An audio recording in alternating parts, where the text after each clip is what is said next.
The Richmond Fairgrounds of old have cut teeth and ruffled feathers for generations of NASCAR and short track racing, molding the three-quarter-mile oval into what it is today. Most of Virginia's short track racing has moved to other facilities across the state, but we can still take any car to Richmond and iRacing, and what better way to honor a late grandfather than to take late model stocks to Richmond. Welcome to Pit Stop TV and the virtual Richmond, Virginia. My name is Andrew Carden IV with Alex Balderas alongside, and it is a pleasure to join you for coverage of the first annual Carrol Kenneth Carden Memorial Race. Tonight's coverage is brought to you by KC Motorsports, by Bullet Design Co., by One Man Designs, by DCT Towing, and by, DC Towing and Recovery, and by Whiplash Sim Cams. We already have cars headed to the grid. We're going to truncate this broadcast intro this evening, which works out okay, because all we're really talking about is the fact that we're at Richmond. We have late model stock cars on track, and Alex, we are ready to go racing from this historic venue. It's one of the coolest in the country, one of the coolest here on iRacing, and it's a pleasure to have you alongside for this very special race to one Cameron Carden, honoring his late grandfather with so many great partners alongside here at the virtual Richmond Raceway. Right down to the track, let's talk about it. Three-quarter mile, D-shaped oval. It is called the Action Track for a reason. No doubt about it. Richmond is one of my favorite tracks, one of my favorite short tracks. They may not be a short track guy, but Richmond always puts up a good race. Whether or not you go green for a long run or you've got beating and banging there on a short run, it proves to have good racing all around. See the track layout on your screen right now. It's really proven to be a good track in the making. And with the heats and with the racing we'll see here tonight, especially with a short track car and late model stock, it is going to be a great race from here on out. Particularly the fact that we are racing in the day currently, and I think we're going to stay through the afternoon conditions here at the virtual Richmond Raceway for the most part of this event, if not the entirety of it. We don't really have a whole lot to go through. Usually this is where we start to talk about, I don't know, point standings, schedules, something like that. No, it's the track map and the fact that we have late model stocks on track, but we can talk about weather conditions. 78.9 degrees in the air, 128 on track. They only have one change set of tires in the pit lane for the feature. To get to the feature, which all drivers should make it, we have, I believe, 17 that have turned out to make a 24-car field. We do have a 10 set of, or I guess 10 drivers qualify in straight from qualifying. Then we set up a heat race. Now, all of these drivers in this heat are advancing.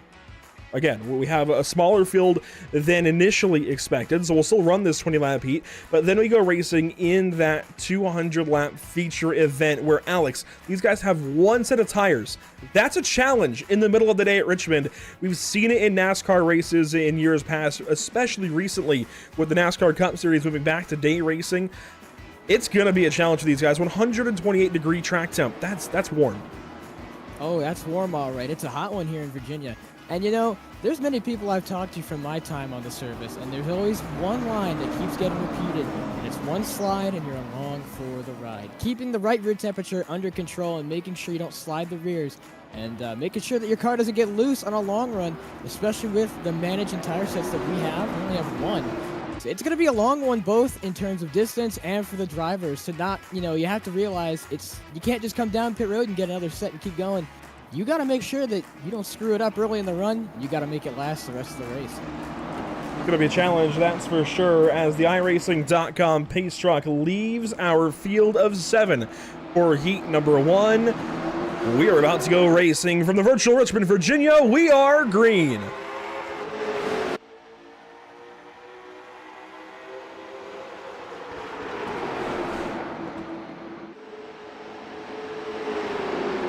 Six cars making the call for heat 1. It's the one heat of the day. Cameron Carden in third, moving around a little bit, but your front two going to get single file. Timothy Lewis, Benson Weaver, they sorted out. Now the battle for 4th position as lap 1 goes complete.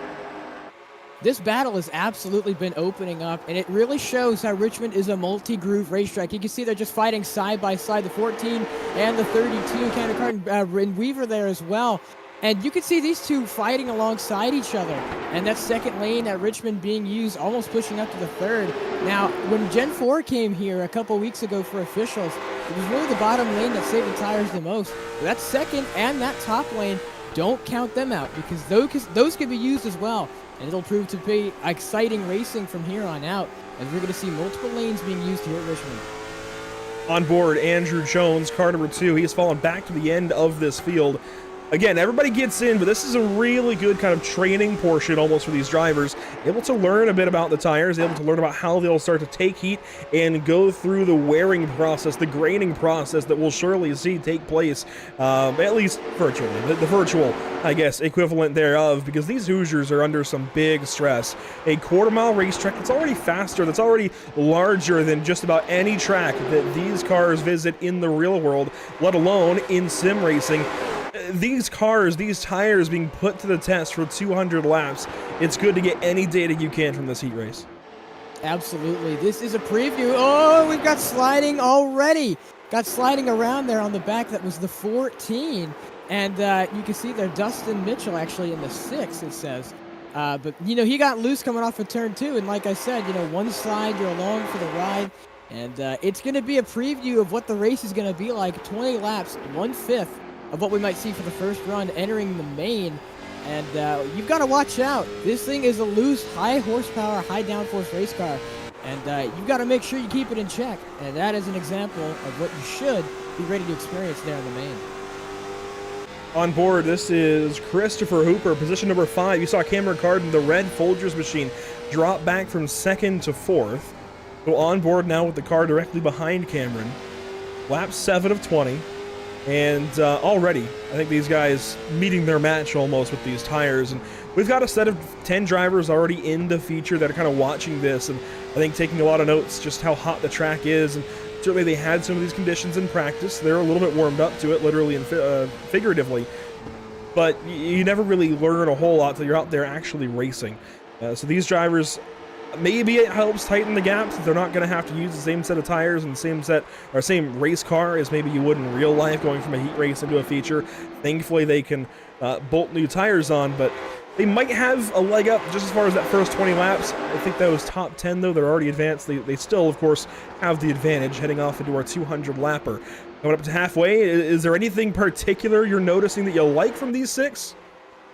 Well, obviously, off the bat, you know, tire management is going to be a key, and that we're going to keep talking about throughout the night, is that here at Richmond, really the gaps in time are so tight between each car that while you can't be perfect, being as close to perfect as you can is going to be the key to winning a race, especially here in the main or the feature. And with that as well, saving those rear tires, as we can see these guys are already getting loose. And while it be 20 laps, I would take the time to try and get accustomed to how I'm going to drive for the rest of the run, knowing I only have one set. And that's going to be a key advantage for these guys to take notes and to take from this essentially practice session that they get extra using a race style format that the top 10 don't have. Watching a couple of drivers battle off of turn 2. These are cars 14 and 13. The number 6 by scoring, that's Dustin Mitchell on the top side. A white number 14 car. He was all over the place the last couple of laps. Carden now cooled the tires down a little bit, has rejoined him in a fight. But these guys, you say it, if you slide, you're along for the ride. You can try to cool these tires down. I don't know how much good it's going to do. Quite honestly, this is apparently a summer day in Virginia in the middle of January. There's no cooling these tires down. There really isn't. You can go back and kind of get them off that precipice of heat, if anything, but you heat them up once. You're like you say, along for the ride until you get new tires. Yeah, you really... Whoa! And one goes around, and it's going to be the 14. He'll be stopped there on the back strip. So it's Dustin Mitchell. We stay green, no caution. And you were saying how... And there is the yellow. But you were saying, you know, you get slide one for a lie, the tire gets aggravated. You have to drive like a grandma for the preceding run. And it's going to end up like that if you don't. We can take a look back briefly at what just happened there to car number 14D, but it was pretty well cut and dry. We've been watching it develop over the last few laps, and unfortunately, he has met his match apparently with these tires. Now, They might get a change set in the heat race. It's not going to matter a whole lot. This is almost a test race for these guys. They qualified, admittedly, in the back half, I guess back portion of the field, the top 10 advance. These guys have to go through the motions, go through the heat race. I don't know if I would head down pit lane. I think I would just get back in the field, go after it, try to learn something maybe. This is a very easy, I guess, possibility in the feature race as well. A quick self-spin out of turn 2, that's likely to happen to at least somebody. Why not go ahead and keep the same tires on? You're going to be starting the back 6 regardless. Keep them on the car and just try to find something in the heat race. Try to learn a little bit. That's right, and that's where you can take your mistakes and turn them into lessons learned. And I think this is a great idea. You know, don't come down pit road. It may seem arbitrary, but you're in the back 6 anyway. Track position here means a lot at Richmond as well. And so, being that the case, take what you can and learn from it. Green flag back out this time around, and we have 5 laps to go in our heat race in the Carrol Kenneth Carden Memorial Race at Richmond.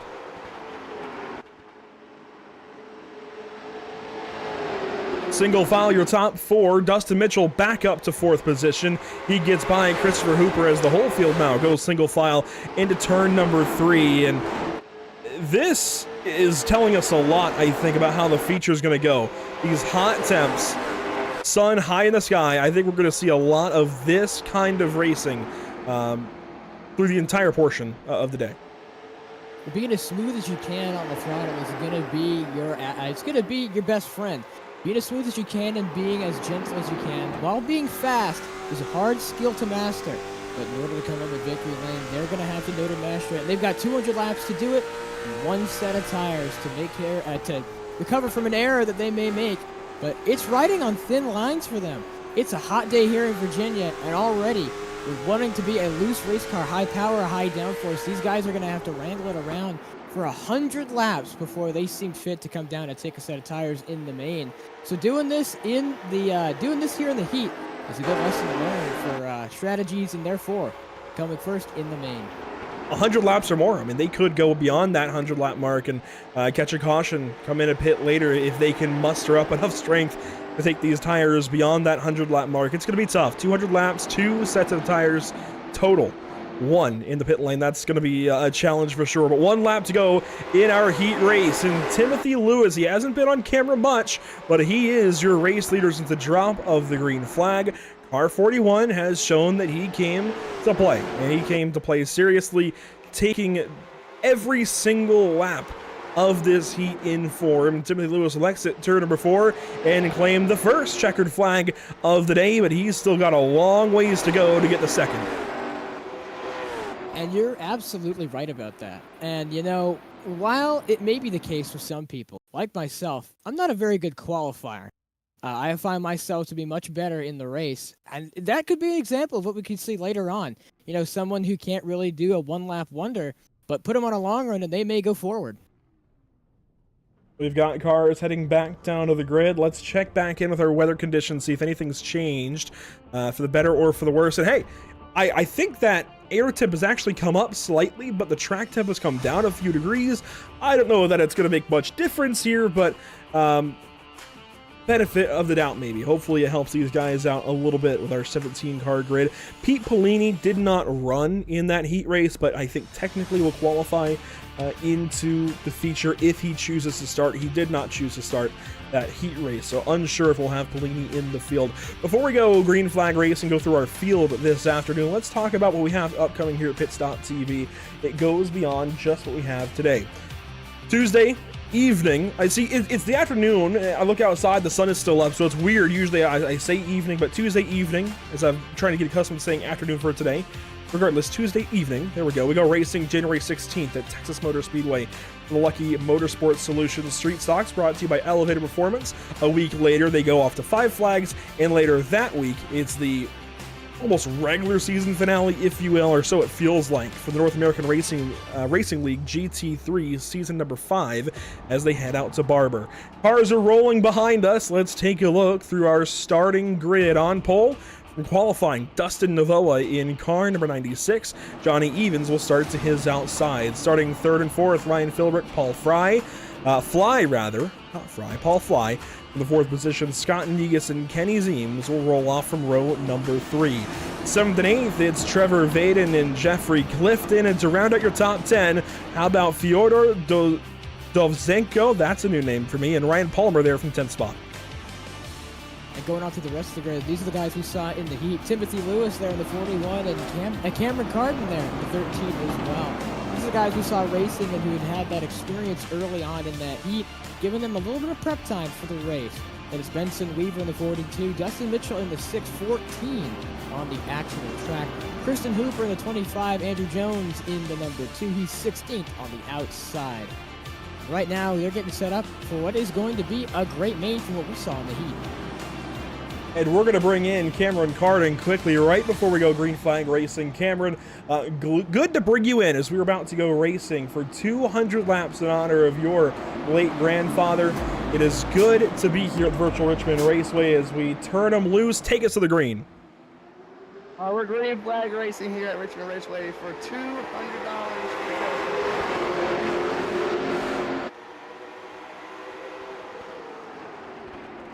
And through turns 1 and 2, already everybody trying to fight for the little bit of grip that is left on the racetrack. Cameron, good to have you here today. We're going to watch these first couple of laps of racing and talk to you here a little bit.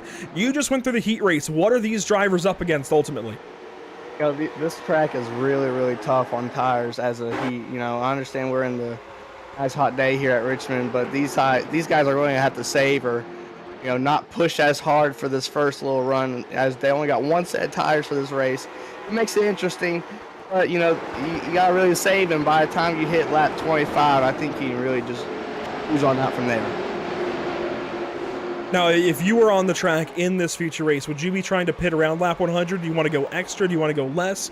As we go into the afternoon, do you think the track is going to heat up or cool down? I think, honestly, this track's going to heat up a little bit, you know, after a while as we get down to the another part of the day. As this is a long race, and, you know, you have to really think about what you're going to do here for these tires. And you still have to pit for fuel, so you have to really take in consideration, like, you know, what's happening. So, you know, we have a caution right now, but I don't think these guys are really going to pit for this little bit. But, you know, this track, again, it's really big, and, you know, you have to really consider about the track temp and what you're going to do. A quick self-spin there for Benson Weaver in the back. He drops to 15th of 15. Quick self-spin on lap 3. I think we can keep talking through it then, guys. Cameron, of course, this is the Carrol Kenneth Carden Memorial Race. Tell us about Carrol, your grandfather. Oh, I really never got to, you know, make any memories with my grandfather growing up. But honestly, there's pictures and stuff of him in our household, and there's one picture of him holding me when I was about 1. So it means a lot for me to do this race for him, and honestly, my family, they really are happy for it. And, you know, I'm not trying to make this anything about me. It's all about him. Well, it's good to have you here for sure. Good to talk about him and what he meant to you. Obviously, it's even without all of those memories, maybe it obviously still means a lot to you.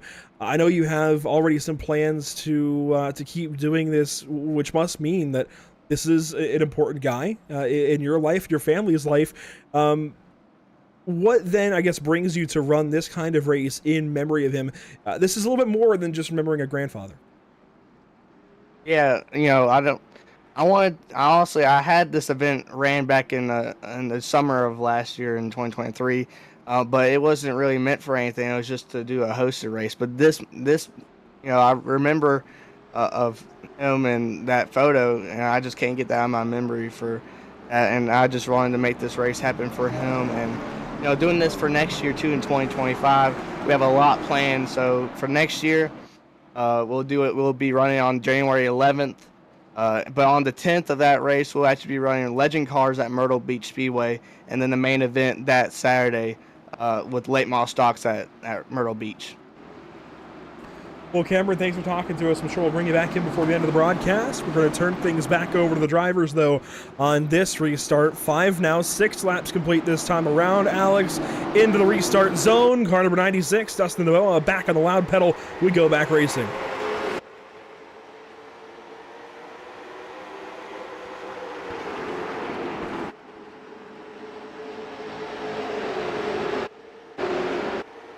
And down the backstretch, you don't always get to talk to those involved in making a memorial race happen.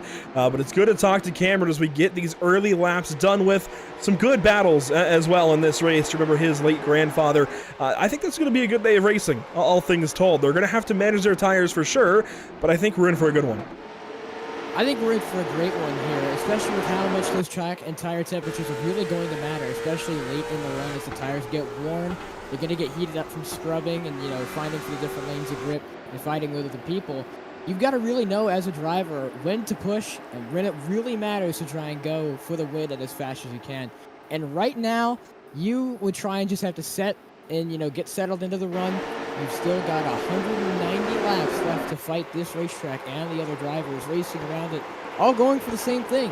That same thing is victory lane. So these guys really have to manage how hard they're pushing and pushing early.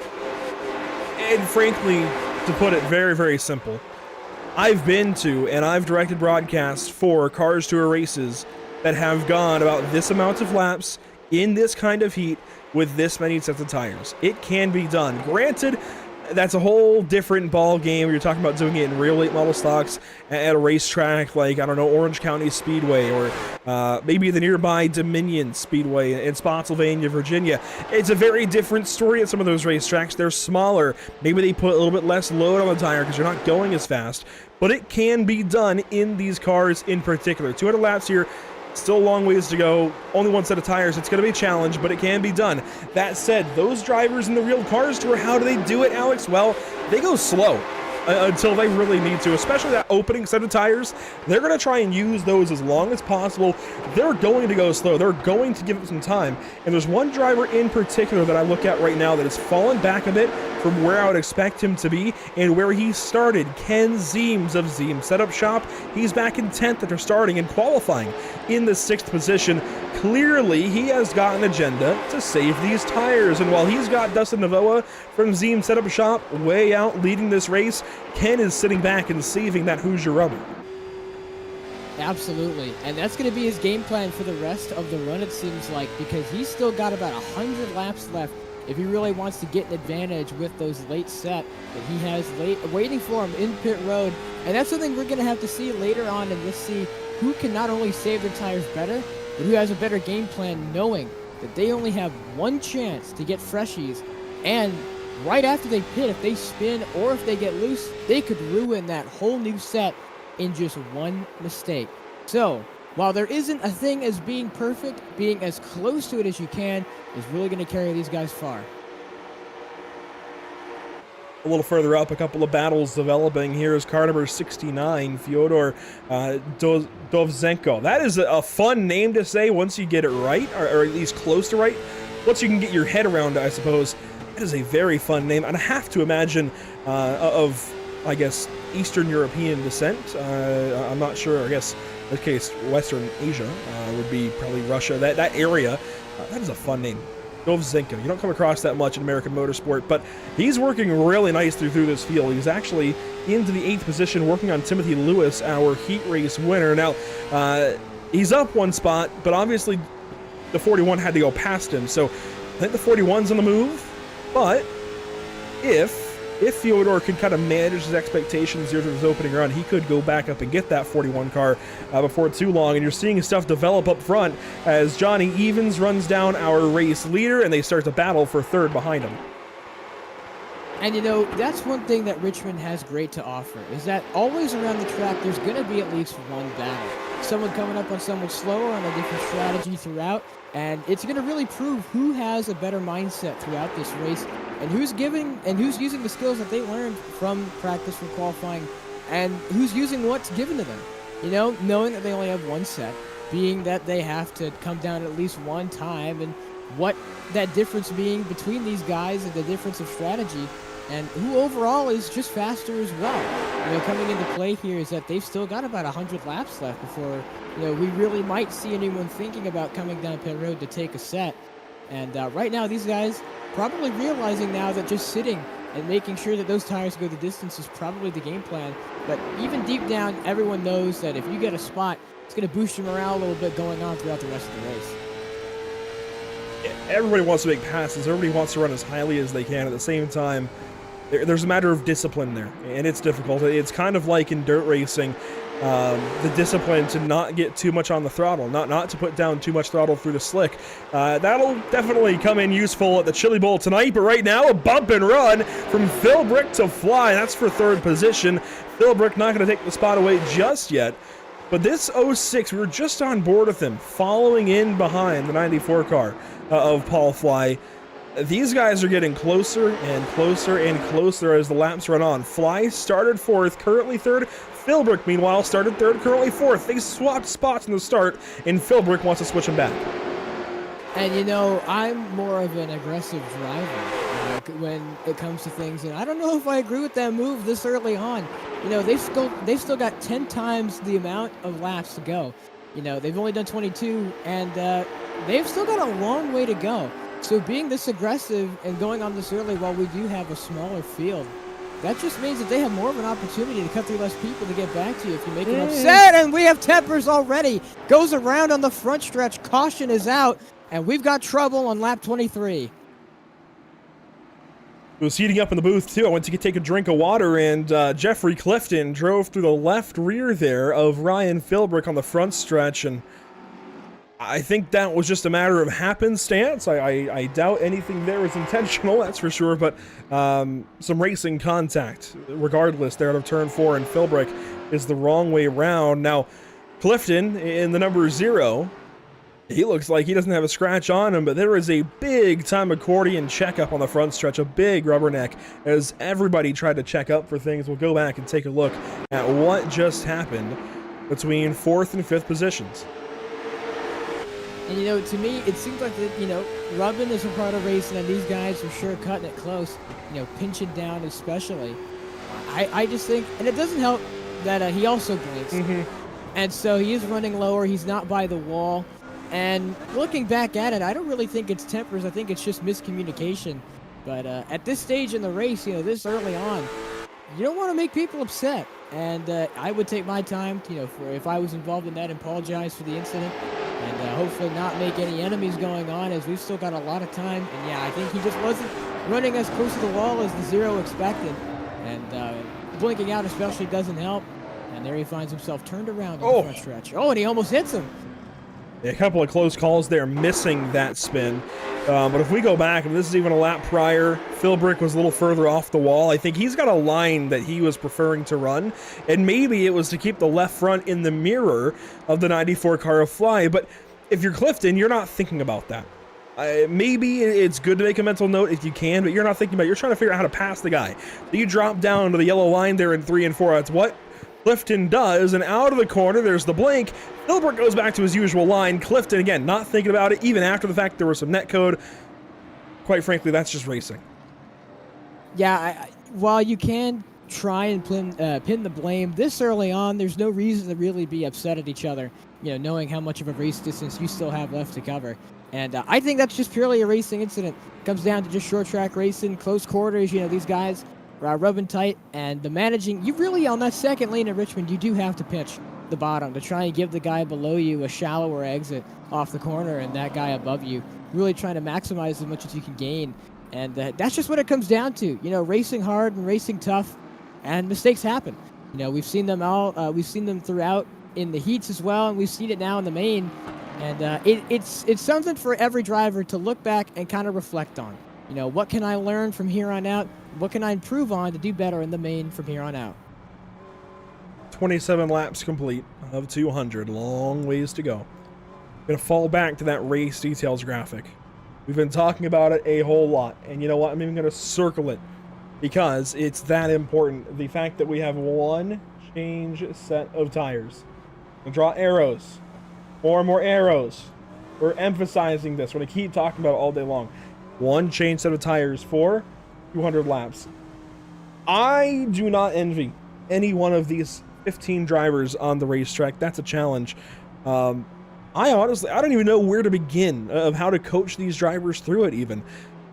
Obviously, you know, in fact, we talked about it before the race, you and I, Alex, about you getting more and more into this oval side of iRacing, talking to drivers like TCV, who we're familiar with here at Pit Stop TV from our Nort coverage a couple of years ago. How big of a challenge is it to actually control yourself, lay back, let the race come to you?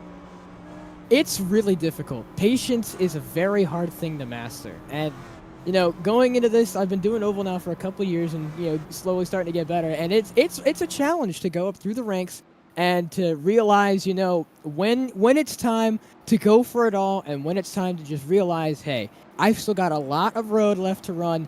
I better not mess it up now. And that's one of the hardest things you can learn as an oval racer, as a racer, even as a person in general. Lap 28 about to be complete. Still over 170 to go. Green flag back in the air at Richmond.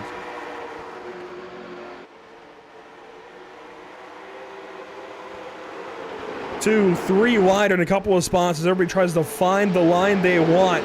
On my mind, car 69, Fyodor Dovzhenko. That's going to trip me up every time. He was aggressive on that restart, initially up to 5th, drops now back down to 6th, but the rest of the top 5 gets single file. Now they're single file back through the 6th spot until our race leaders, their teammates, it looks like, over at Zeem set up shop, but a change of the lead nonetheless. So the lead change hands going through 1 and 2, and we've got their wrestling in the back. These guys already getting familiar with running side by side, and it's something they're going to have to do there for another 170 laps. We've still got a lot of road, a lot of race left to run. And these guys are getting acquainted, being next to each other for a long period of time, especially when battling on these early laps.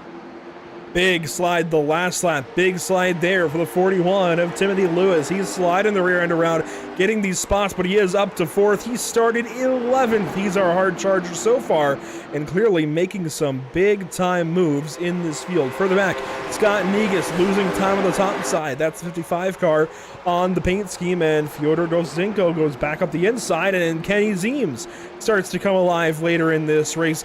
We're still early, though. We talk about being later, 32 laps in. It feels like later. We're still so early in this 200 lapper as a slide job there from Ryan Palmer moves him squarely into 10th.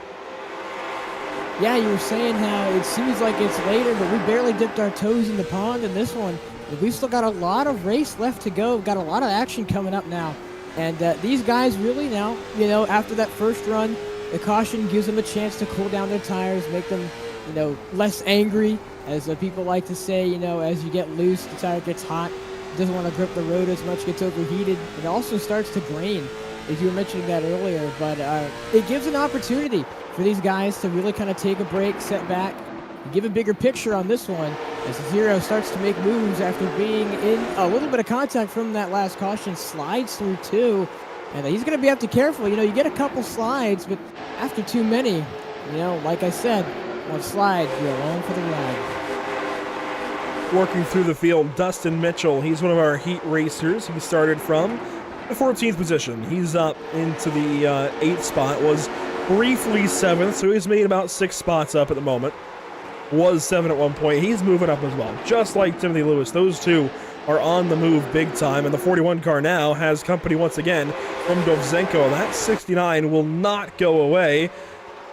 And these two black and green machines, it seems like they have a lot in common. They seem to be glued to one another. Maybe magnets in the bumpers, I don't know. But they're running around the same lap times. They're running around the same spots on the racetrack. Of course, one might go a little higher one lap and one lower the next. But they are very, very close to each other so far. Cars 41, 69, watch these two, I think, as these runs go on. And you were mentioning how tight the times are. And that's just a factor of Richmond. Gen 4 came here a couple of weeks ago, and I was wondering, why am I falling back so much? I was only a 10th off, and I figured, we got trouble in the back down the backstretch. 2 cars off into the inside wall off of turn number 2. I believe that's the Zero again getting involved in another incident. No yellow, we stay green. Sorry, that's the 010 machine. And we stay green, no incident. And there was an incident, but no yellow flag. We stay green, and here's the battle for the lead. Yeah, lead change, driving through the smoke of last lap spin. We'll have to take a look back at what just happened to Clifton and Palmer. Clifton was involved. He is now out of the race. For the time being, though, these drivers in their little fight, they get single file finally. Fly, though, he looks at the 14 of evens. Let's take a look back. Let's go back and see what happened. 2 laps ago now to the 0 and the 010 of Jeffrey Clifton and Ryan Palmer. Here's Clifton. Palmer ahead, and I have to imagine maybe Palmer makes a mistake. Clifton's involved. Palmer outside, Clifton inside, and Oh, well, man. that's eerily similar to caution number 1. It's extremely similar to caution number 1. The guy at the bottom just was expecting the guy up high to run a bit higher, wasn't expecting him to be that low. Here's an outside view. You can see that the 00 is running not on the line, and he just goes up expecting the 010 to be on the wall, and it's just another miscommunication there. I do, we pinned the blame. We didn't really pin the blame last time, but I don't know. I feel like the 010 could have been a little bit closer to the wall. I get running different lanes and all, but you really want to maximize your exit here at Richmond. Yeah, he got free. Yeah, he got loose and all, but it kind of confuses me why he wasn't all the way up there. But we were talking about how these tires, once they get aggravated and once they get loose, it's a different beast to contain, and we might have just seen it right there. Early mistake there from Palmer, drops back to 14th spot, but Clifton drops out of the race after that one. I think there's a slight common denominator. I wouldn't try myself to sit on somebody's left rear end corner exit. These cars move around a lot.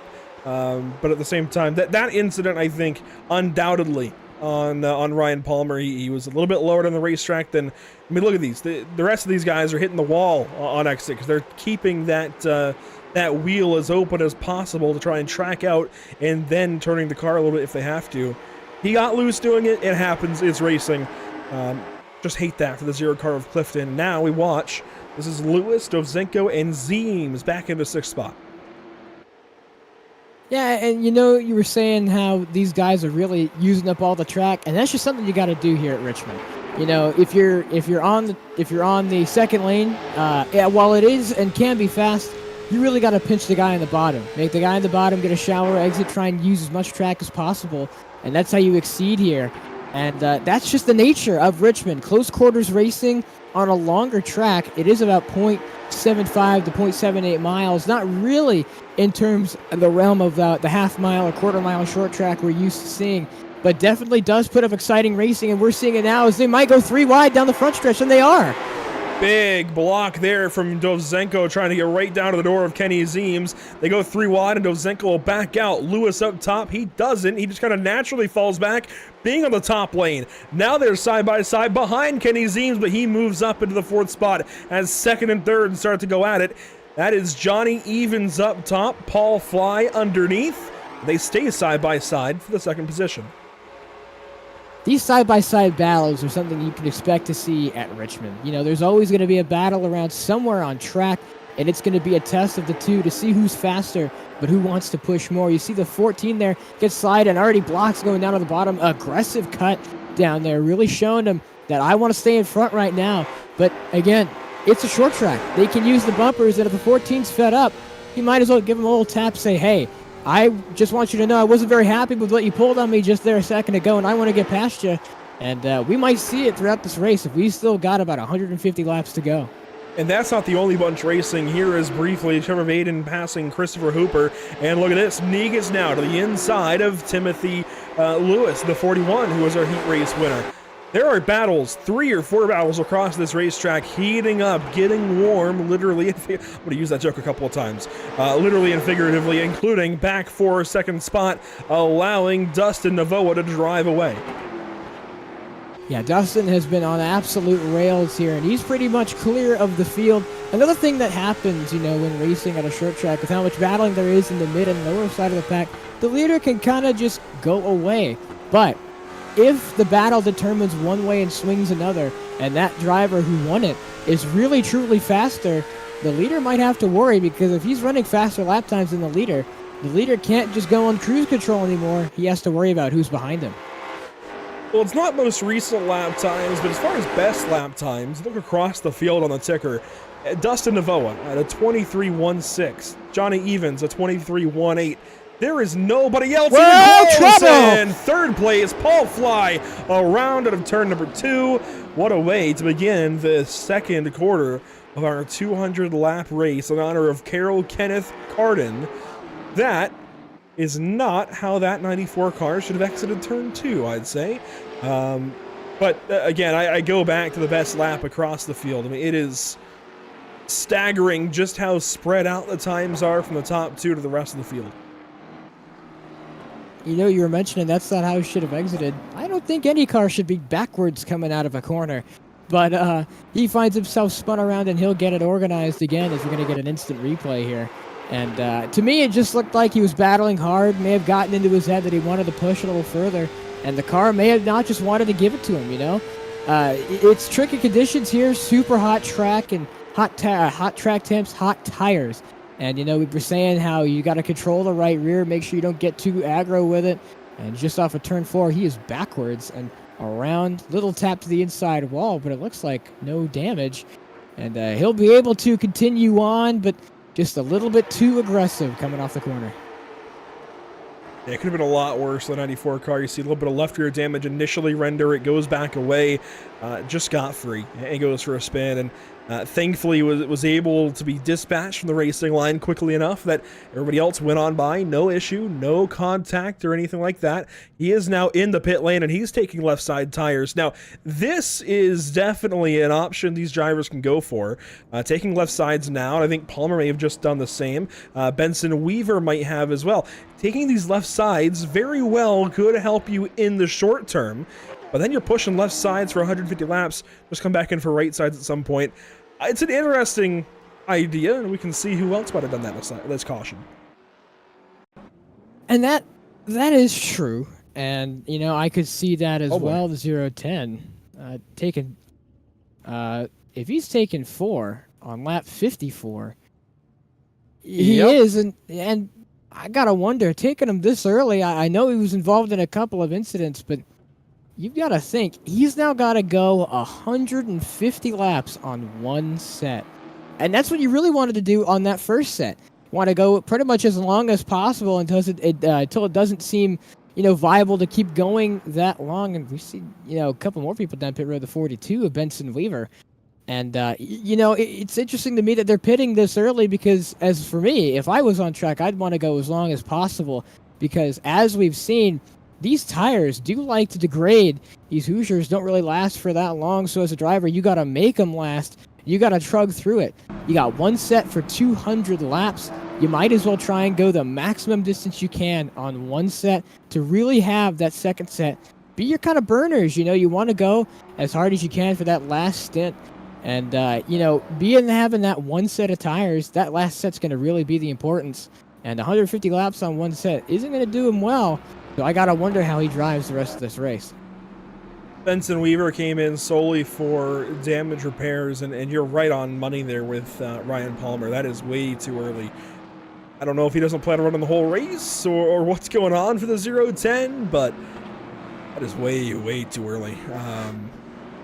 The left sides, I think, is an interesting strategy, one that could work out if played just right, and we'll have to watch this 94 car who was in third at one point, then second, fell back to third, and then spun. I'm intrigued, very, very much intrigued. I just don't know. I mean, you can get 4 tires in these late model stocks in about 20 seconds. We'll see. I'm unsure yet as to how that's going to play out for that bunch, but hey, we've got racing coming back at us with 144 laps to go this time by. So still plenty on the card, but starting to kind of work our way through these motions side by side into the restart zone. Back green flag, 144 to go.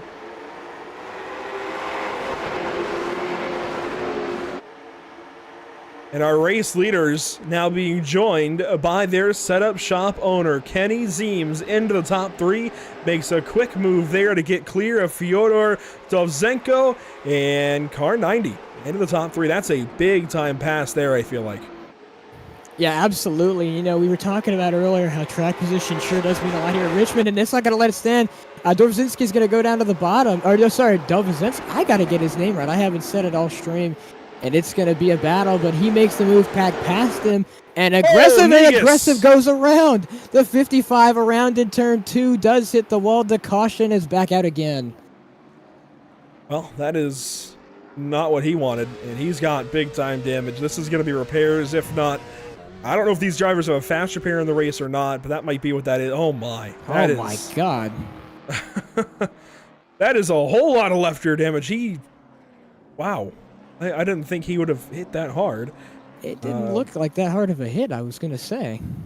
This is a large problem for the driver that was running about 5th, 6th place all race until this moment. Clearly, I feel like Scott Negus has got some speed, but that is an image. Boy. I'll tell you what, whatever you call it, dog walking, crab walking, dog-legged, that's not how it's supposed to look. And, we've seen, concepts in the NASCAR Cup Series like the Twisted Sister and a little bit of skew, and, okay, maybe that wasn't as light of a hit as I thought. That'll knock the wind out of you if that's really you in the car there. And clearly it knocked the wind out of his rear axle because he was not supposed to be looking that way. No, that makes a lot more sense as to why he ended up in the position that he's in. That is, man. These late model stock bodies on iRacing, they're pretty tough, honestly. They don't bend very easily. To have a left rear that bent from just wall contact alone, I mean, watch this again. This is a hell of a hit, honestly. He's going to get tapped there by the 14. This is slow motion. Wow. Yeah, and really, I think what makes it worse is that it really pivoted off the left front.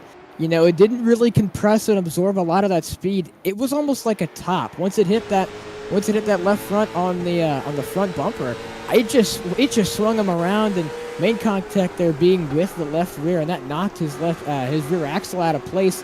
Riding on board, just gets a little too high, and bam, like first contact with the front end, and then swings around with the rear end. Now seeing that again, you can see where that damage came from, but my God. And that's quite certainly the picture. He is turning for the corner, and he's going straight. That is a bizarre impact for Scott Negus. He has taken a fast repair, it looks like. Or has he? Hang on. I think we have fast fixes. At the same time, that car looks like it's still tracking a bit odd. It looks loose, and we're only going about 60, I was going to say. No. I mean, there's no left rear damage anymore.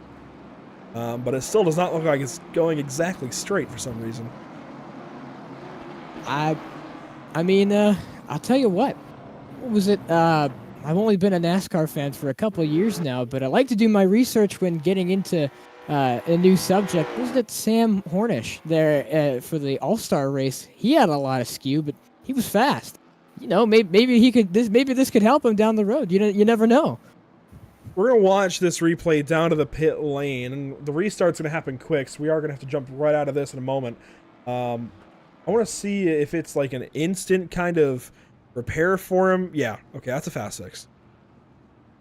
You saw the left rear fender jump back out into position, so I think we're just kind of paranoid, maybe is the word. I don't know. We got used to seeing it. Maybe we're expecting it still, but I'm pretty sure that car is fully repaired for Scott Negus, which is a good thing. And I also noticed, I'm pretty sure Ryan Palmer used one previously. Looking through... Either fast repairs are not being tracked by ATVO in this race.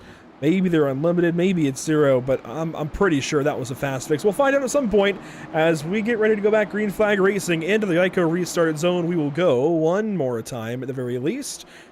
Just under 140 left. That was a jackrabbited restart if I've ever seen one, but we're green flag once again. And very much contrary to the previous restart, Fyodor Dovzhenko on the bottom side trying to bring the fight right back to Ken Zeems. He is battling side by side. Now falls back. Zeems asserts himself as third. Chops down with the block, aggressive moves already. And we're coming up to 130 laps to go here soon. So we've still got a long ways still to go, but it's been ticking down. As we've been going on, the laps have been going. These cautions are helping these guys kind of manage the temperatures and manage the wear. But we may see a long green flag run. And with this being the case, we're seeing a lot of side-by-side action early on.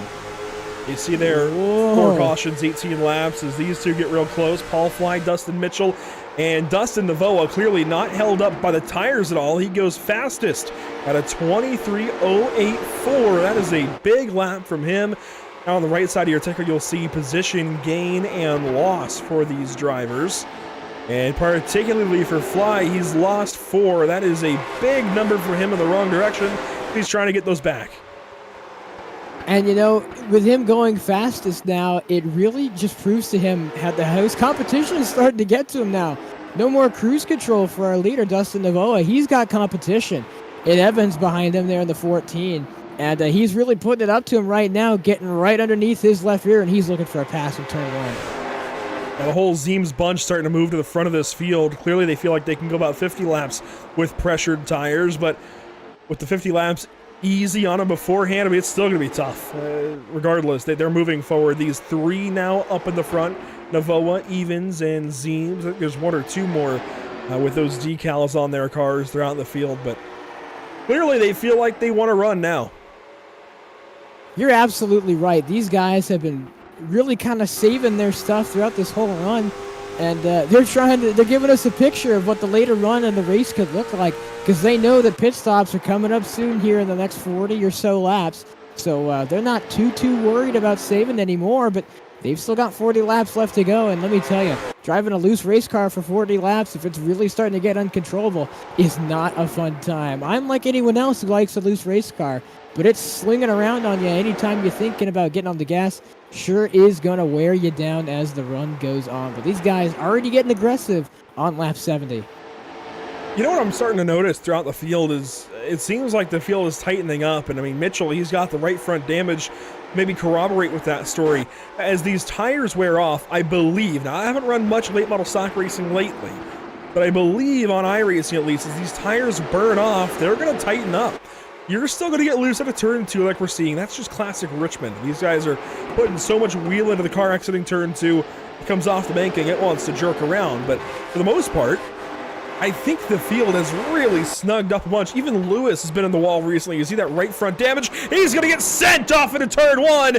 Big send from Paul Fly. Ryan Palmer comes into it after the fact and thankfully misses the 94. But that is a big hit from 94 to 41. And now we're seeing these guys being a little bit more aggressive, and that's what it's going to come down to. Whenever you get a little aggressive, it comes to the beat of heads. You know, you could get 2 people who don't want to give up, and something has to give in, and that just happens right there. Instant replay that we're going to get to you right now. You can see they're just battling hard, and already the 41 just leading out in front. And here comes the 94, and he just gets into the back of him, and it's a hard hit. Already they save it, and everyone seems fine, but now the 41 has to deal with, you know, whether it be intentional or not, he did slide his tires a lot. So he's going to have to take this caution, drive around really slowly, get those temps cooled down, if he wants any chance of being a somewhat normal race car going on forward. But honestly, even though he got help, that's still a great save, to be fair. It really is. I'm a little confused as to what was going on in that moment. I think Paul might have just misgauged what was happening off of the turn 1. It looks like he missed his marker. And I want to say they're teammates. I see the same decal on both of those cars. I'm pretty sure those 2 are teammates, which makes it even more confusing that Paul ran him over like that at the turn 1. I think that's the term we can use here, especially now that they're teammates. That clearly wasn't intentional. Confusing, not intentional, as the nose of the 94 now is center punched and looks a bit bulldogish. Tell me he took tires.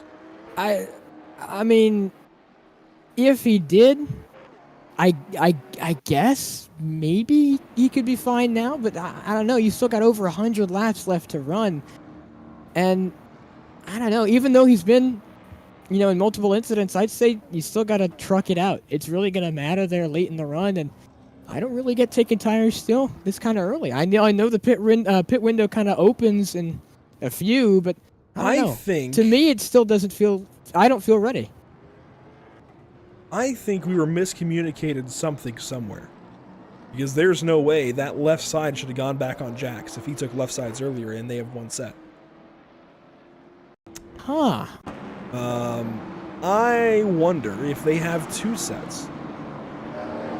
Takes his faster pair, he's going to go up on the right sides. and then his left sides go back up. And that shouldn't be happening if he's taken one set of tires, unless, which I'm pretty sure iRacing took this out, unless he can select just the front or the rear. I'm pretty sure that's no longer a possibility. So that tells me maybe these guys have two sets of tires, which completely changes this race.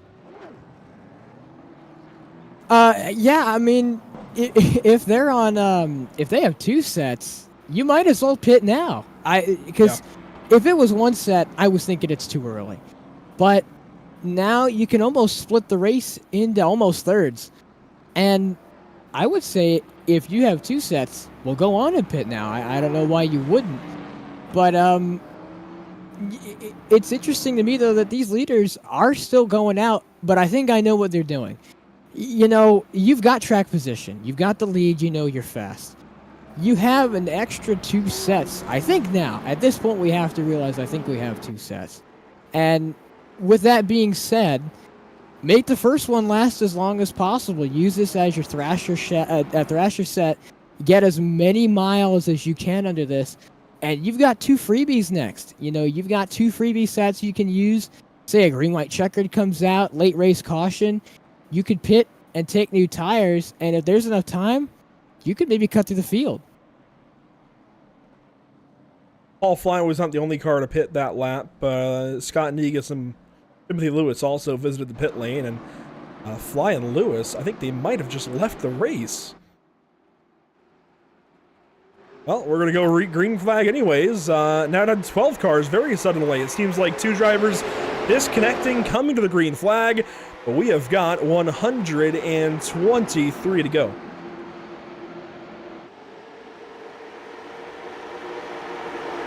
Get single file through the top four. Not so fast, says Johnny Evans. He goes by his teammate into turn number 3 and passes the 96 of Dustin Novoa. One of our first, if not our first, lead change of the day.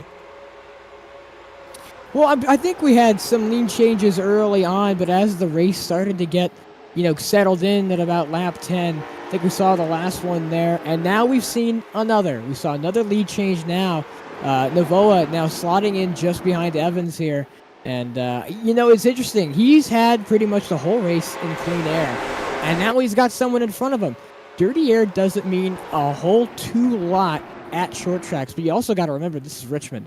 This is not your average short track, a little bit longer than that, almost about a mile. And dirty air does come into a little bit more play. We haven't really mentioned it, but, being in the pack, you might handle different than being in clean air. Some good points there as we round 80 laps completed this afternoon at Richmond Raceway. Paul Fly and Timothy Lewis seemingly suddenly disconnecting, coming to the restart. It seems like they have decided they no longer wish to pursue this campaign here this afternoon. 120 to go the last time by, make it 119 now. And we're starting to get a more clear picture as to how this race might unfold. If these guys have at least two sets in the pit lane, a lot of what you've been talking about is very much correct. I think you can go maybe at about 100, maybe 110 still. Try and work these tires as long as you can, then pit. Get all four on. You can do that in one stop here. Then maybe, just maybe, you look for another yellow like we've got now and try to get them with about 50 or 40 to go. Caution, though, going to halt our progress just before lap 90. And another caution being brought out just before we almost hit the halfway marker. We're coming in close to lap 90, then lap 100 would be halfway. Going to get you an instant replay here and get a look and see what happened here in the back half of the field. The 010 again. Now on the opposite side of the scenario, he was involved, Ryan Palmer, there in an incident just a few laps ago. Gives him the squeeze, gets loose, and I'm going to lean on the side that he got loose, but I don't know about that one for sure. Well, thankfully we can go back and see his wheel tracing, but or at least his wheel movements behind the wheel. Those. Off into 3. He kept it right. He kept it right.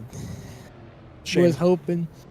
Was hoping that, maybe it was just sliding too much, but at one point you can see the car kind of be done with the weight transfer, and at that point you'd straighten out the wheel, and doesn't look like he did that. He kept it to the right, and oh my God, from that angle, it's a much more vicious impact. That angle there above the stands in turn 3 tells a completely different story than what we had seen previously. That might be it for car 010. Not only has he towed to the pit lane, I think admin intervention may be on the menu for him. That is an abrupt movement up the racetrack to make contact there with Dustin Mitchell, and it's unfortunate. I suppose it's somewhat like the Indianapolis 500, where you have 200 laps, and by halfway you expect to lose about maybe a third of the field just to mechanical issues, maybe tires letting go, incidents and whatnot. In that event, you have a couple of pit cycles by that point in time. That said, we've got a 15-car field. We had 2 disconnect on the previous restart. We have 1, I think, that's just written himself out of the race, and drivers have to be careful. I mean, there's only 11 left. You have a grand opportunity here by simply outlasting other drivers. You could walk away with some money. It's 200 to win, 50 for second, and 50 for third, I believe is what I saw in the Discord earlier. There's some decent money. Only 8 drivers now that are left are going away without it. If you keep yourself in the race simply by virtue of attrition, you're getting more and more likely to win some money. Going on, we've, really this race is just a test of humans and machines and their connection between them, and, a test of patience as well. You've got a long race to run. We didn't discuss this before. I have no sense in seeing why waiting in the back isn't a phenomenal strategy option. You've got so much time to see other incidents, see what else is going to happen, and you've got all of this to work through. If you just want to sit in the back, relax, and then slowly work your way up, I also think that's a great strategy. I believe we'll take the 1 to green signal that time by the flag stand. I agree. I think waiting in the back now especially is the way to go, because you can ride 9th and be in the back. That's not an everyday kind of opportunity. You can be just a second or 2 back from the leaders and save your stuff at this point. I also, going back to the tire situation, I have to wonder if maybe when the session was set up, Cameron said, hey, 2 sets. When I believe it's 2 change sets, because there's the assumed set of tires that goes in the car. I wonder if he put in a 2 instead of a 1. I haven't set up a session in a while, admittedly, but I wonder if maybe it was just 1 missed keystroke that maybe gave us an extra set, or if maybe there was another error or something in communication. Who knows? What we do know is we're back racing, 113 to go now at the virtual Richmond Raceway.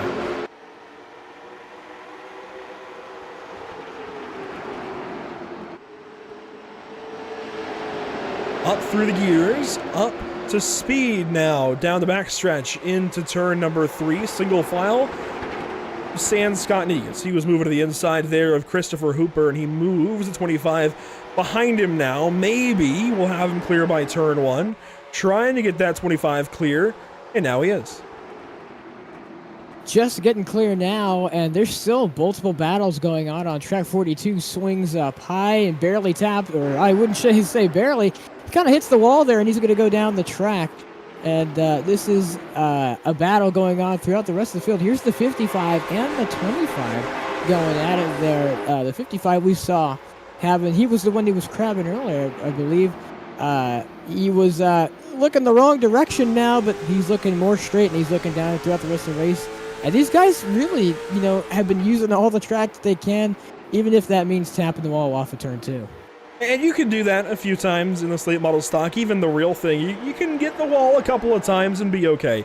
But eventually, that time is going to run out, and you're going to put some damage on the corners of your car, right front, right rear, or something like that, and maybe start to bend something as well. So you want a little bit of that, obviously. That's kind of a given, but our top 3 very close together, all with Team Zeems decals on their cars. Johnny Evans, Dustin Avoa, Kenny Zeems, of course, back there in the 3rd spot, watching these 2 go at it with his logos in the car. This is ideal scenario for them. I know earlier I said I think there's other cars with their logos on it. I actually haven't seen them since saying that, so I might have misspoken at that point in time, but about as an ideal of a scenario as they could have. I'm sure they're in a Discord somewhere talking amongst themselves about how they want to play the rest of this race. And Navoa now goes back on through on the 14 and might have it here in turn number 3. This side-by-side battle for the lead has been absolutely exhilarating. These two have been going at it almost the entire race. But one thing you love to see, there's been give and take. These guys know that they've got a tremendous amount of time left to still do it. They've got 100 laps to fight it out for the win. And they've been taking their time, you know. They've been decisive with the moves they make. They're not just sending it into the corner and hoping for the best. But these two have been a class act for the field so far. Just a little ways behind them, I'm noticing the 06 of Ryan Philbrick now back into the conversation. Started third, fell back early in this race, has kind of sustained now in this 4th position, trying to stay ahead of Scott Negus. So welcome back, Car 06 to the conversation. As the 55 stays in behind, Fyodor Dovzenko has reappeared a couple of spots further back than where we initially saw him, 50 laps or so ago. Interesting just how this race is evolving, and even Trevor Vaden, he's starting to move up through the field considering, well, he's just had to outlast a bunch that were initially ahead of him. I know he started 7th, but he dropped back quickly to the 14th spot. Now he's starting to come back through. And, you know, this drive so far through this field has been incredible, and there goes the 69. He's going to chop the nose of the 10. And we've been seeing that more and more lately as people start getting more comfortable with the car-track combo.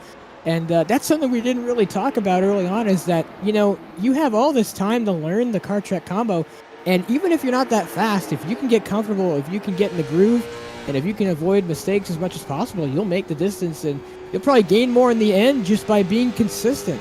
And especially here at a short track like Richmond, consistency is key. On to lap 98 of 200. Boy, we're approaching that halfway mark quickly. One car back onto the racetrack, 2 laps down. That'll be Dustin Mitchell in the back.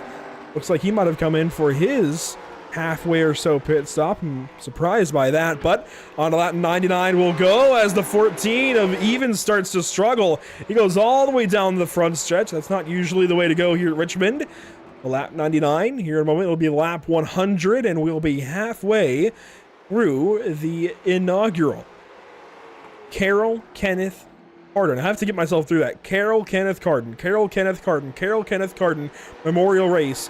Thanks to KC Motorsports, Bullet Design Company, One Man Designs, and DCT Towing and Recovery. This halfway lap now, I think easily going to go the way of Dustin Navoa by some 1.3 seconds.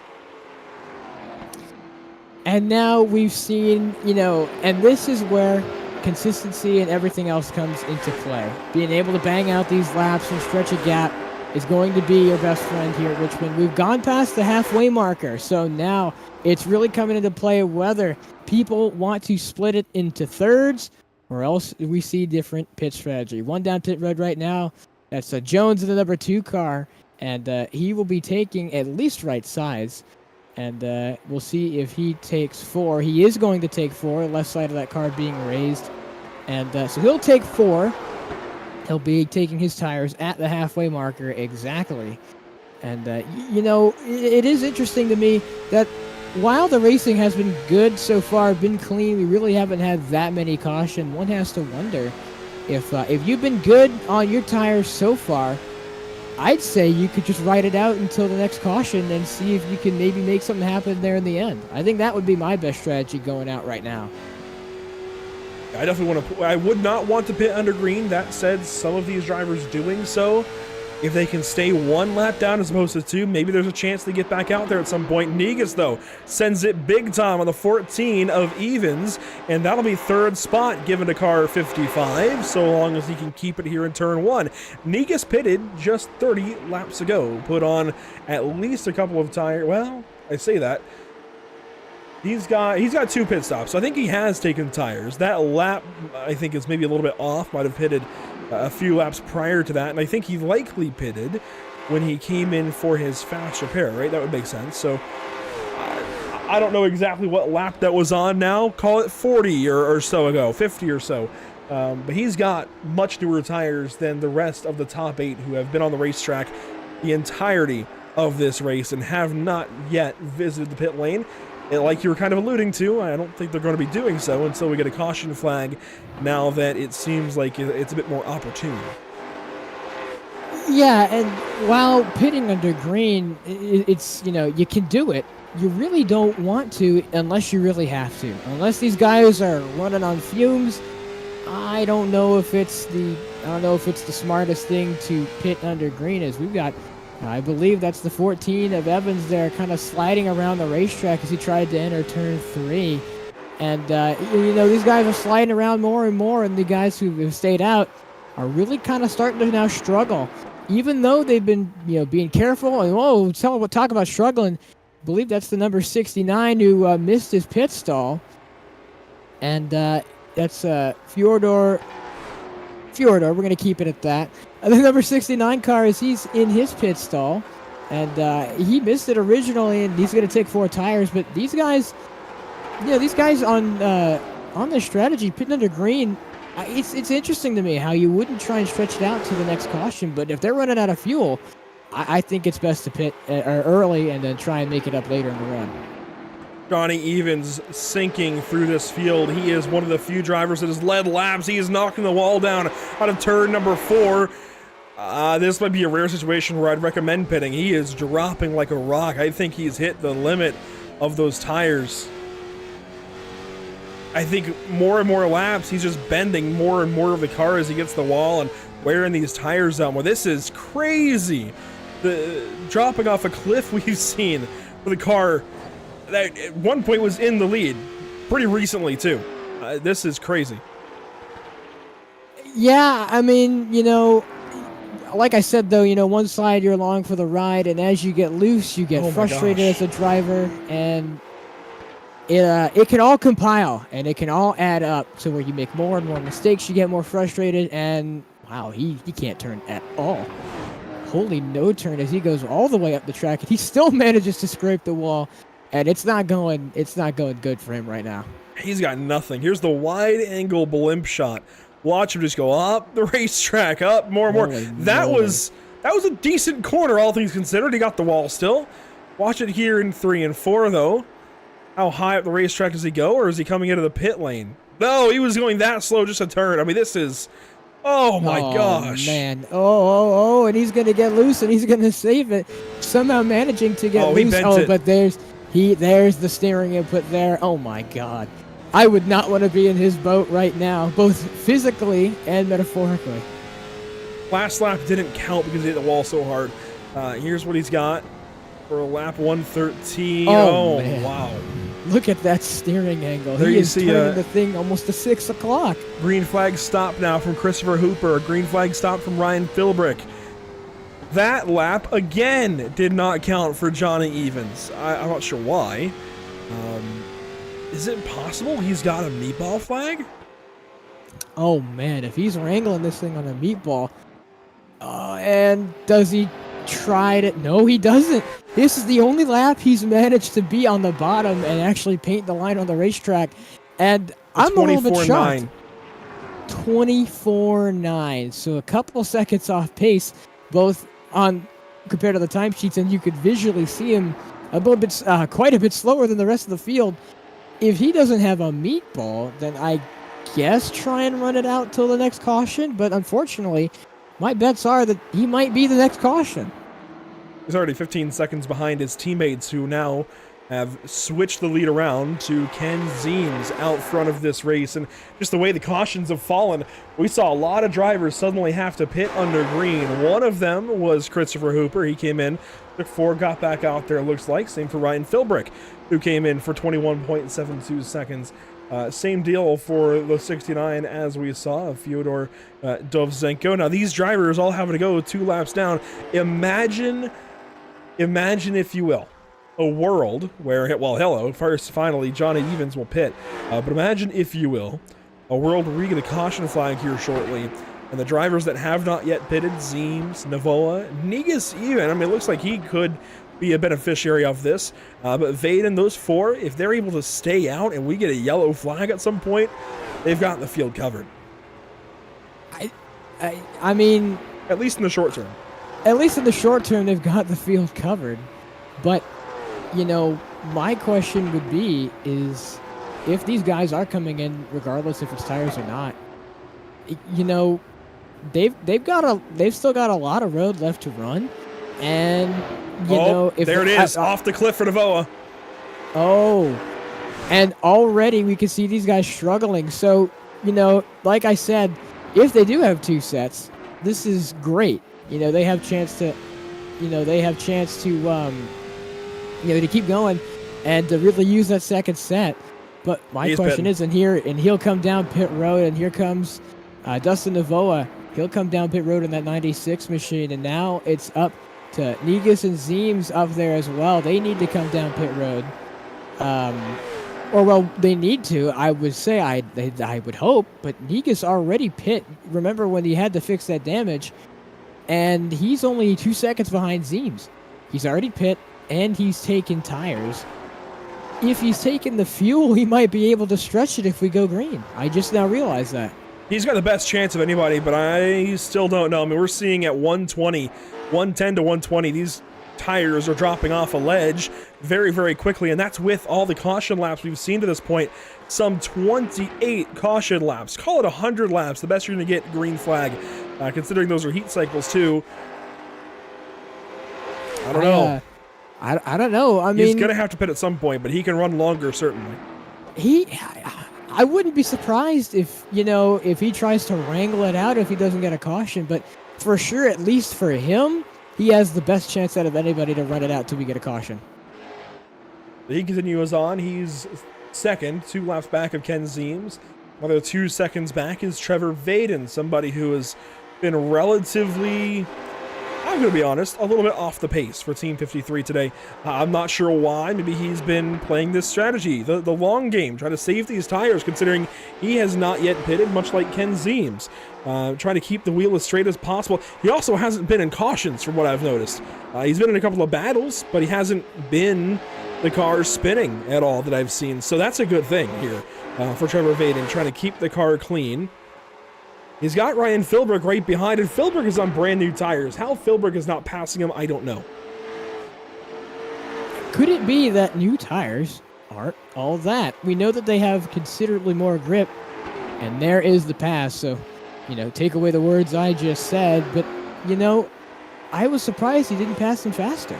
I figured that he would have blown right by.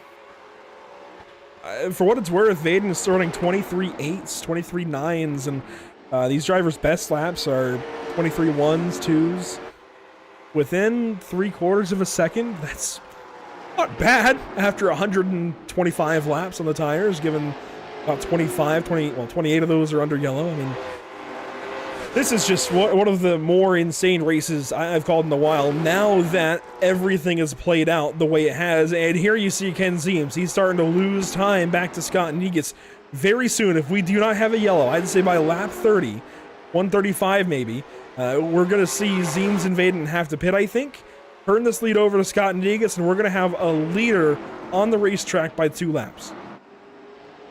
Yeah, I mean, we've seen people, we've seen people try and stretch it out, and I mean, it might work, it might not, but so far this top 3 is trying their hardest and praying really for a yellow, because eventually, if not, these people who have pitted earlier are going to try and run them down, and while they have a couple laps to undo it, any mistakes from this top 3 could lead to yellow, and it could Ken be Zeems. Ken Zeems is now, as our leader comes down pit road, so no sign of a yellow. Negus then will retake, or go back to the lead, as he'll be in the lead now because of Zeems coming down pit road. Now that leaves 2 people still who haven't pit on the racetrack. Quick battle with Philbrick and Mitchell. Mitchell loses the spot. Philbrick drives away, and that'll be for the 6th position as they run. And I also wonder how these guys are going to compare. I have no clue with late model stocks and green flag pit stops if short pitting or if undercutting or overcutting is more beneficial. We're going to find out pretty quickly based on where the 90 car exits onto and blends back in with the field as we now have Trevor Vaden into the pit lane just 1 lap after Ken Zeems. So the New Yorker will head back out onto the racetrack with his blue Ghost Flames. And where does he blend? Well, wide a ways ahead of Dustin Navoa. That is absolutely insane. It's 4 seconds. That's the backstretch. Wow. I just, wow. I mean, you know, these guys here up in the front of the field trying to maximize as much as they can off of a pit stop. And I think they did. I think they executed perfectly.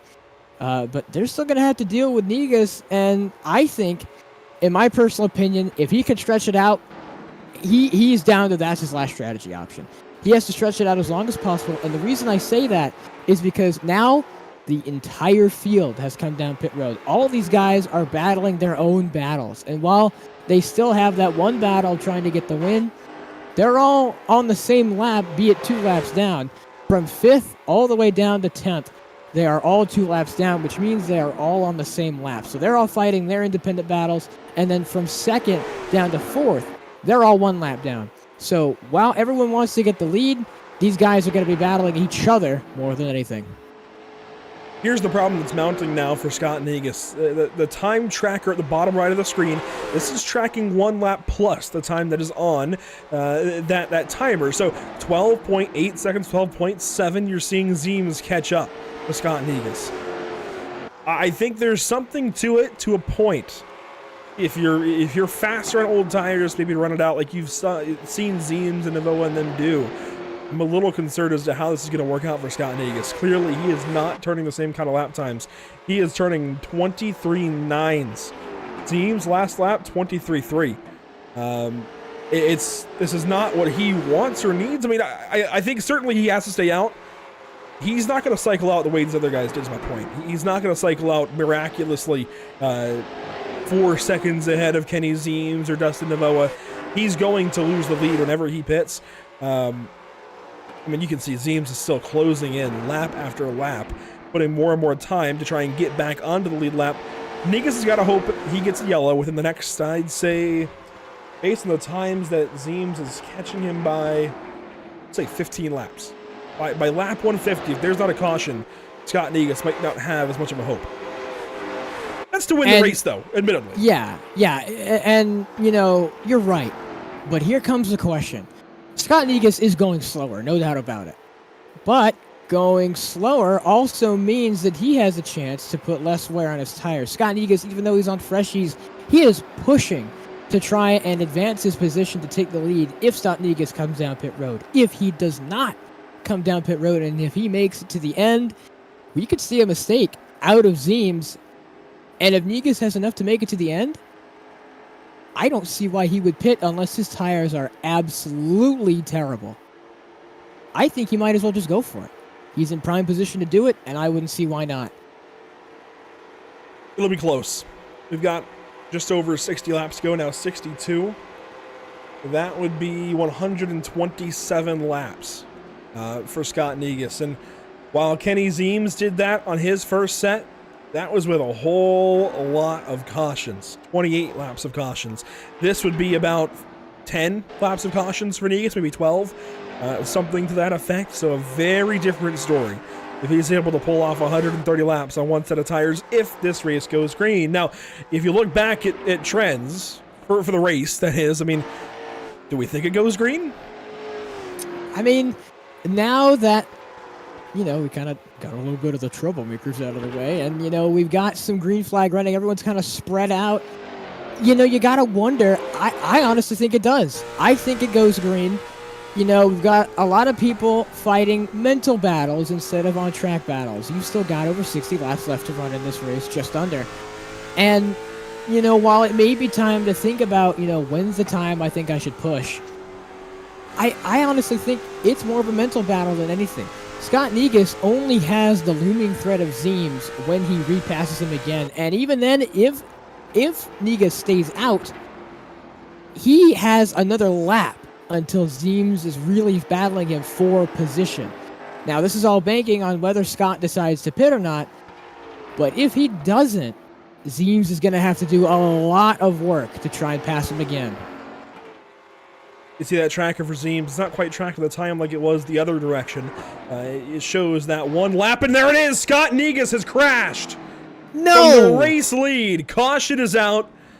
This is not the first time he's been on the outside wall today. And this resets the race strategy. Zeems and Navoa go by to get back onto the lead lap as the caution flies. And our race leader has tossed away the perfect strategy option, maybe. Let's see what happens down here in turn 3. He's all alone. Oh, and you gotta wonder too. There's no one else to blame. If he just, yep, and around she goes. Just, you gotta wonder, maybe too much on the rear brake bias, just trying to get the gas a little too early. It's all just, you know, it's tough as a driver being out here alone. You've got nothing but you yourself, your eye, and your thoughts, and it just goes in a little too deep. You know, you gotta wonder, that just kind of looks like brake bias to me. Just a little too strong on the rear end, but he had a perfect opportunity to see if he could go all the way to the end, and I wouldn't say coast to an easy win, but it was leaning more in his favor with how much work Zeems had to do, and that's all gone out the window now. Well, we asked the question, do you think this goes green to the end? There's our answer. No. No, indeed. He'll come down pit road and presumably, I would hope, there he is. He takes tires. If he didn't, I think he'd be a little bit crazy. But goes down, takes tires. 2. Oh, he only took 2. So trying to minimize the loss of positions by taking 2, I don't really know if that'll do him much, but I mean, I'm not driving the car. I'm just talking about them driving it. So who do I really know? That honestly might work out, though. Navoa is trapped in the pacing field. Scored on the lead lap, technically, because Zeems has assumed the lead at the back end of this pacing field. So as they sit, technically Navoa's a wave around. Zeems is the only other car, technically, on the lead lap right now. So you've got 2. You've got Kenny Zeems and Scott Negus that'll line up first and second. Then everybody else is going to get a wave by here in a lap or 2. That includes the 14 of Evans, who is an extra lap down, along with Vaden, Dovzenko, and Jones. But your initial, I guess, your front runner drivers out of this wave by situation, Dustin Navoa, Christopher Hooper, Ryan Philbrick, and Dustin Mitchell. They will all join the lead lap as long as they're ahead of Kenny Zeems in the pacing field, and I think, yes, they all are. I think you're absolutely right. And we're coming up with 50 laps to go. This race has dragged on a little bit, but now we had a lot of green flag running. We got these guys got a lot of time alone and with people and all this under their belts. And so now, you know, you got to wonder, this last 50 laps, how aggressive are people going to be? I think Negus just came back for the other 2. I think he saw the situation. He saw that he was going to be second. Come back and get him. Well, I think he saw what might have transpired, and he was like, well, I might as well. And I think he saw that, you know, you got 50 laps left, and with all that time he had to pit. I don't know why he would take 2, but, you know, sometimes you got to take 2 to explore, and, you know, you got to really see the race strategy, and there he goes. He changes it right away, and now he's on 4. He's taken the last 2. And, oh, Ken Zeems has been moved behind Scott Negus. Hold on. I'm not sure why. Is he going to get another opportunity to be in the lead? Gonna line the 14 up behind Zeems, it looks like, and there goes the pace car. Where's the rest of the field? Christopher Hooper's in turn 3 as Scott Negus is gonna lead us to the green flag. Here everybody comes now, and we're going green. That's one of the most unique restarts I've ever witnessed, but over 50 laps to go, and Negus is your race leader. We're back racing at Richmond.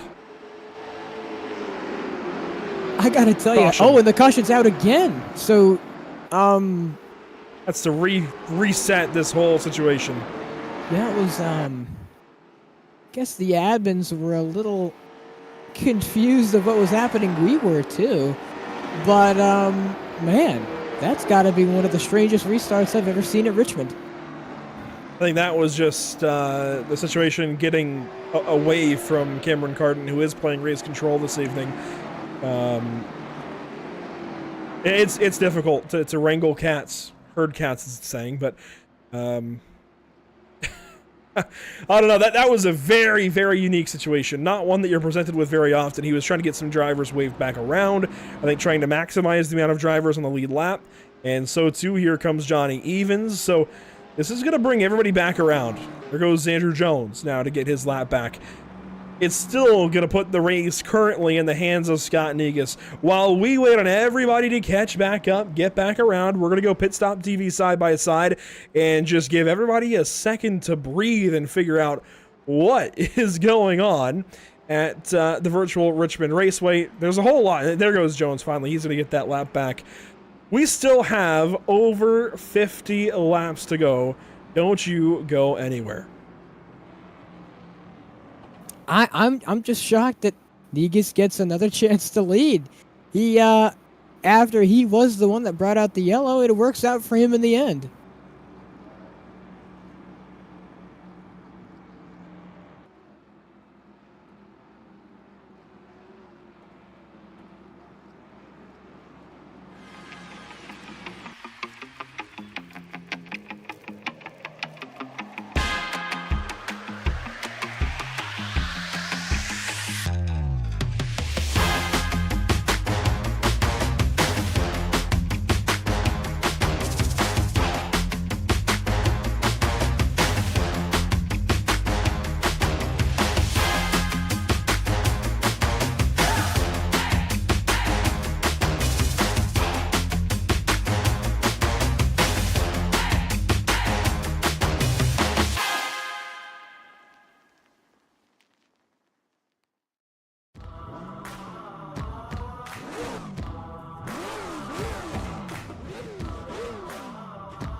Welcome back to the virtual Richmond Raceway. Just under 50 laps to go, and the field works out of turn number 4 into the Geico restart zone, and the Carrol Kenneth Carden Memorial Race is back underway.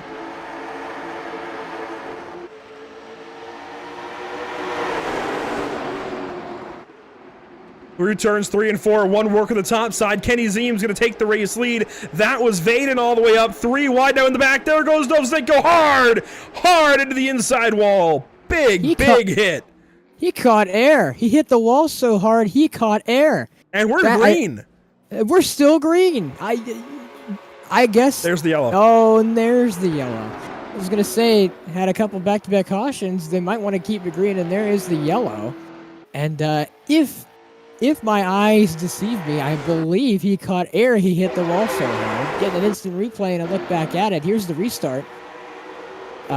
He gets a good start. They go 3 wide in front of him. Goes through 1 and 2 and gets a little aggressive. Oh, and he just squeezes up. And he did get air a little bit, but the crazier thing is the lack of damage. Yeah. He almost looks fine. Even after that hard hit, not only he took with another race car, but with the inside wall, he looks fine. Squeezed up 3. Yeah, you gotta wonder. I mean, I don't know if he didn't know he was 3, or if he just got tight and had nowhere to go. It looked like he was kind of slowing down. I believe that was the case of not knowing. I mean, you have the 14 from behind. He's going to force it 3. I can't get over the fact that he's just got a right rear scrape, it looks like. I mean, that car should be done. I love iRacing.com. I really do. I don't think there's a better racing sim on the market. But I question things like this. Look at this hit. Up in the air. There is no way this car should be driving away. Certainly not with that little bit of damage. And then he goes and puts the right rear in the fence again. That car should not drive away. especially with that left front hit that he had, you would figure that would be crushed by the impact, and it wasn't. I mean, kudos for, him getting another shot at it, but I don't know about that one. This chassis should be bent 7 different ways. There should A lot not of be. these guys should be bent a lot of different ways. There should not be a panel straight on the right side of this car, and there still is. One more look at it. This is pow. I mean, that's the right front completely spent. The engine likely maybe not inoperable, but a broken radiator, busted radiator. That radiator for sure, at least. The right side door rails probably maybe not bent. Those shouldn't bend ideally, but close to it. There should be a lot more damage. But hey, at least maybe caved in. Yeah, he's going to get a gimme, though, and get back out there as Scott Negus gets shuffled to second spot. Now Dustin Novoa third, Christopher Hooper fourth, and everybody's going to get one more go at a restart at Kenny Zeems. Over 40 to go, and we are back racing at Richmond. Quick moves there for Novoa to go straight to second. Ryan Philbrick into fourth. He's going to slide in behind Negus. Everybody single file except for Vaden down the bottom side. He wants to go for fifth. He'll let Hooper take it back into turn 3. And these guys know that even though that this race was long, it's now coming to a close. And they've got time, and they've got to use it correctly. Being aggressive, and we're winding down the laps, so being aggressive is going to raise a little bit more. And the track, one thing has wound down is the track temp. Still warm, no doubt about it. 111 track temp is nothing to scoff at, but compared to what it was there earlier, that's a major improvement for these guys. That is minus 17 from the heat race. And let me tell you, anytime the track cools down, you're going to feel more grip. And whoa! And more grip indeed.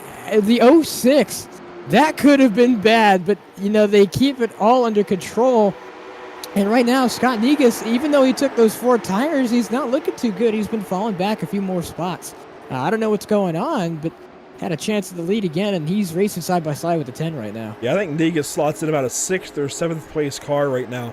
I think that was about true earlier when he got caught up in that crash with the 14 of Dustin Mitchell. I mean, you got to think, Mitchell's running 7th, even with the 10 cars we're left with here.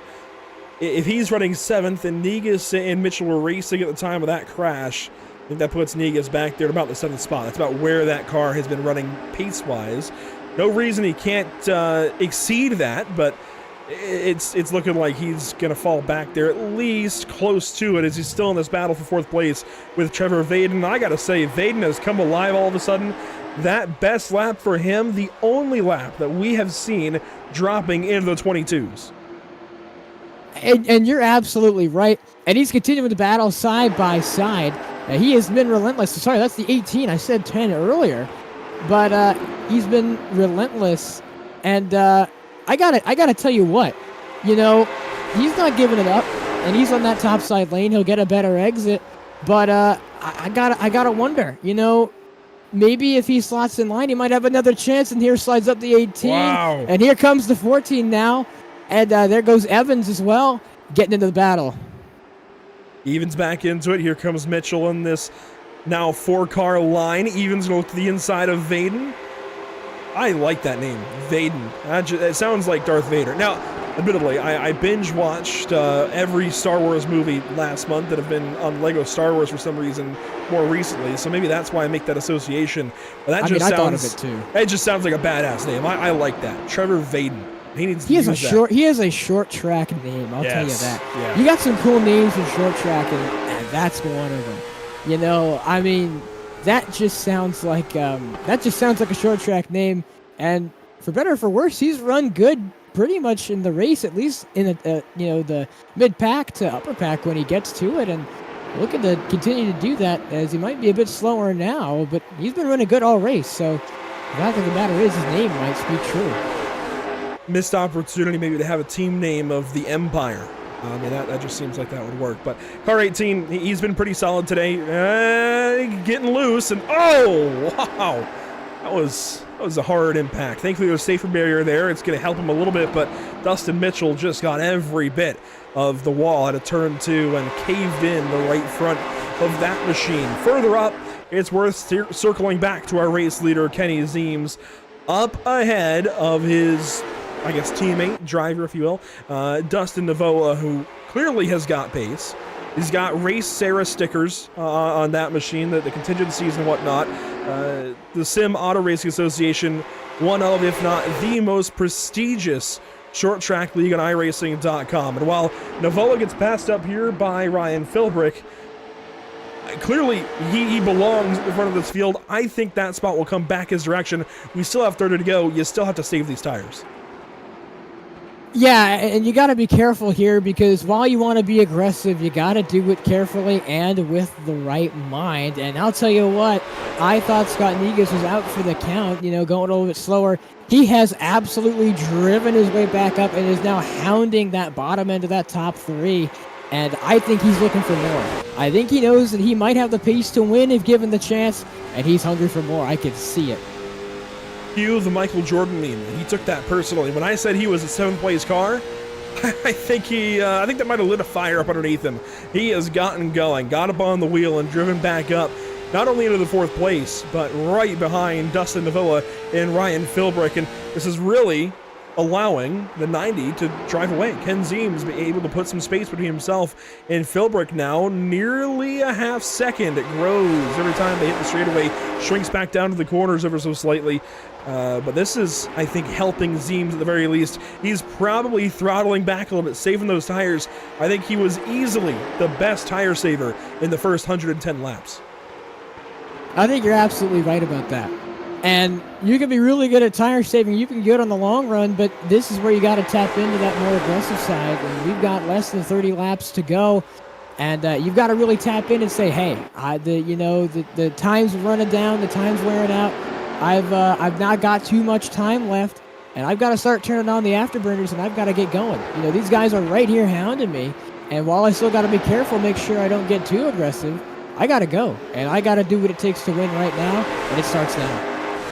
Navoa and Philbrick now taking a few chunks out of that lead to the 90. 27 to go. That time by the flag stand. Just ever so slightly getting closer and closer to the end of this race, and go time, I think now, maybe for Dustin Navoa. Back to the inside of the 06 car, and the 96 might have something here. He's going to have the spot at the line. He's not clear yet, though. Not out of the woods for 2nd place. Doing the battle here justice. He makes the move in turn 1, and then here comes Scott Negus. He looks to that top 3. Wasn't able to get alongside, but he has been hounding this bottom end, and he's been in 4th place now for the last at least 10 laps, and he wants more. You could see it. He's been aggressive, but however, being aggressive means a higher risk of mistakes. But right now, he's been pretty solid. I haven't seen a mistake out of him yet. Been absolutely wheeling that thing, and that he's trying to be aggressive because he wants more, and he wants to get back to the lead again. Probably upset he made that mistake, and now can't easily coast away with a win, so he has to battle it out within him, and he has to know, when is it time to go, and I think he's decided that now is go time. Problem is, here comes Johnny Evans alongside in the number 14 Team Zeems machine. And that blue 14 has got some speed suddenly, right back to his former self about 150 laps ago when he was taking the race lead away from Navoa briefly. 14 will be getting back up onto it as well, getting back in the saddle, trying to drive by the 55. He's going to get by, at least get his nose by that red Ford Mustang. Sideways, though, contact, and he saves it only just as our top 6 have broken away from everybody else. Also worth mentioning, Andrew Jones dropped out of the race 5 laps ago. What a save, and that is great to see that he can make that save, and that was really good. And this we're winding down to about 80, we're winding down to 180. We got 20 laps to go. Things are about to start getting exciting. People are realizing that now's go time. Now it's time to push, and I think right now things are going to start heating up all over the track. I think everybody driving still. I guess every driver is what I was looking for has decided, yeah, it's go time. Got to get up on the wheel and get moving. There's the 14 in the fence again. A battle for the back, 7th and 8th. These drivers close together. It's Christopher Hooper on Dustin Mitchell.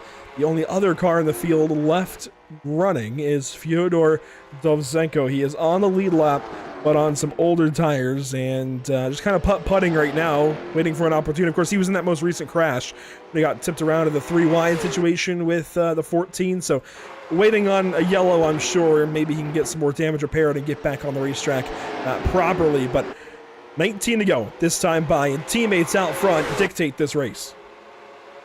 And, we've seen these two up front pretty much all race. Dustin Avoa, he was a long-time leader, and I'll tell you what, I was telling him, I was seeing earlier that, he was making his moves, he was being concise with his movements, and right now that's led him up to the top 2. But like I said, Scott Negus making a charge. He's got open track ahead of him, and these two battling, I think he has a chance to catch him. I'm going to direct your attention right back to the right side of the ticker. Dustin Navoa. This number, mobile users might have to strain your eyes a little bit, but that is 89 laps led for Navoa, nearly half this race. Clearly, he belongs in the race lead, and he wants to make it that way once again, but he's going to have to get by Ken Zeems. That is no easy task in a late model stock on iRacing, especially as Scott Negus starts to close in, and Johnny Evans gets back by Ryan Philbrick. So laps clicking off, 16 to go when they get back to the flag stand. Where do you make the move? How do you make the move? How do you position yourself? Clearly the inside would be easier, but do you have to start considering the outside as an option? I think at this point, when you're trying to battle for the lead, you have to consider every lane that you have available to you. You have the chance to pinch him when you're on that outside lane, and you have a chance to get him down, shallow out his exit, and you have a chance to ride around his outside. But again, this is short track racing, and while these two are teammates, we couldn't go as far as seeing a little nudging of the bumpers, a little bump and run, giving maybe a little tap, as these guys are almost 3 wide in the back. Vaden looking to the inside of the 06 of Philbrick. And Philbrick's tires just kind of dropping off a ledge. He's been on him now for 75 laps, and about time, unfortunately, for those Hoosiers to give up. He's going to have 90 on him by the checkers here in a little while. So there goes the 018. He gets by. That's Vaden. Johnny Evans got by. He's in 4th. And it turns all focus right back to these two, and this is how close they are. Down in the center of 1 and 2. 14 laps, working 13 laps this next time by the flag stand. That's how close it is, and it's short track racing. Do you use the bumper?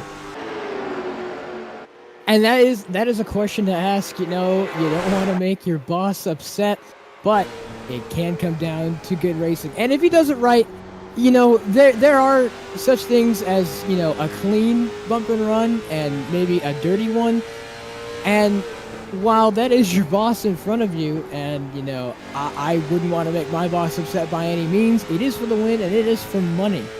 And so people would do a lot of things and throw down a lot of effort and make questionable choices for when there's money on the line. And I wouldn't put it past him if he gives them maybe a little nudge and a little help going through the corner. Be honest with you, Alex. I would dump my mom for a win. I would dump my grandma for a win. I would dump my great-grandma for a win. It doesn't matter. I would move. Maybe not dump. Maybe that's not the right word. I would bump any one of them out of the way. I would move them at the racetrack, especially here at Richmond. We've seen moves like that in the past. Think back. Kyle Busch, Dale Earnhardt Jr., even if it wasn't what he was going for, that little move severely affected the rest of the race. That was racing for the win. Think back, Carl Edwards, Kyle Busch here years ago. That's the kind of stuff I'm talking about. And go even further back. Earl Waltrip, Dale Earnhardt. That wasn't for the win, but it was tempers flaring at a place like Richmond. Well, it was Richmond back in the fairgrounds days. This is a kind of place where you see that kind of thing happen. I don't want to run all these laps, 9 more laps behind anybody, let alone the guy that maybe I'm racing for and supposed to impress. If I'm Dustin Navoa, yeah, I'm considering that bumper, personally anyways. We'll see if he uses it, though. Yeah, you were mentioning how you would dump your mom for a win. If TCB was in front of me, and it was a pretty big win, I know he was racing me good early on in the race, and he was racing me hard. I might give him a little nudge, show him what it's worth. Maybe he does something back and he's going to get his just receipts. But, we're winding down here, almost about 6 laps to go.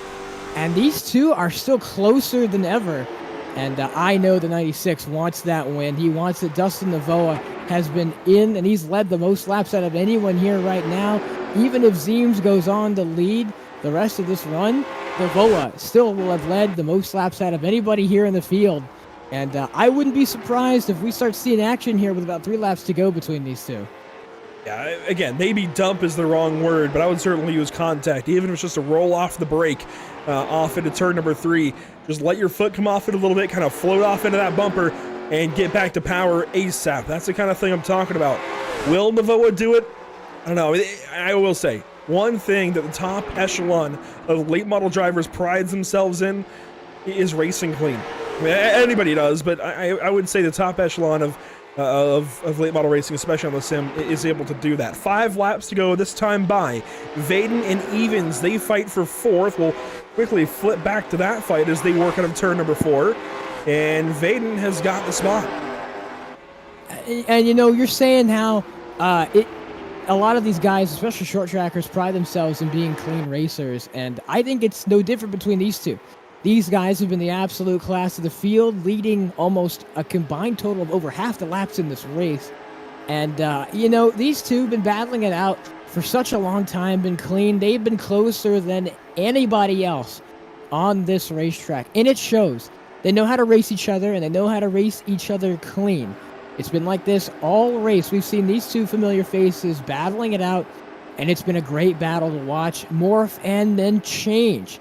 And these two, no different to using the bumpers. Now, as we're passing lap cars, these two battling harder than ever. And like you said, a bit of a roll off the brake, and, you know, you might just show them what it's worth. Say, hey, put your nose in, I'm still here. And there is a way to bump and run cleanly. There's a way to give a little nudge, say, hey, I'm here and I'm hungry. And these two might just have to do it. We're going to find out real quick. 1.5 miles to go. That's a lap at Charlotte, a lap at Atlanta, a lap at Texas. It's 2 laps here at Richmond. 2 more opportunities in turn 3. What does Navoa do? Does he want to give his boss a bump maybe in 3? Race it out that last lap? No, he's going to wait back. We're going to come around turns 3 and 4 and take the white flag in the Carrol Kenneth Carden Memorial Race. Brought to you by Whiplash Simcams. One more time around the action track. Where is Dustin Navoa going to make his move? Is he going to make a move? You've got to think he wants this race win. 200 to win, 50 for second. What does he do down here in turn number 3? He's going to stay behind. Maybe try and throttle up on exit, but Ken Zeems is going to win at Richmond.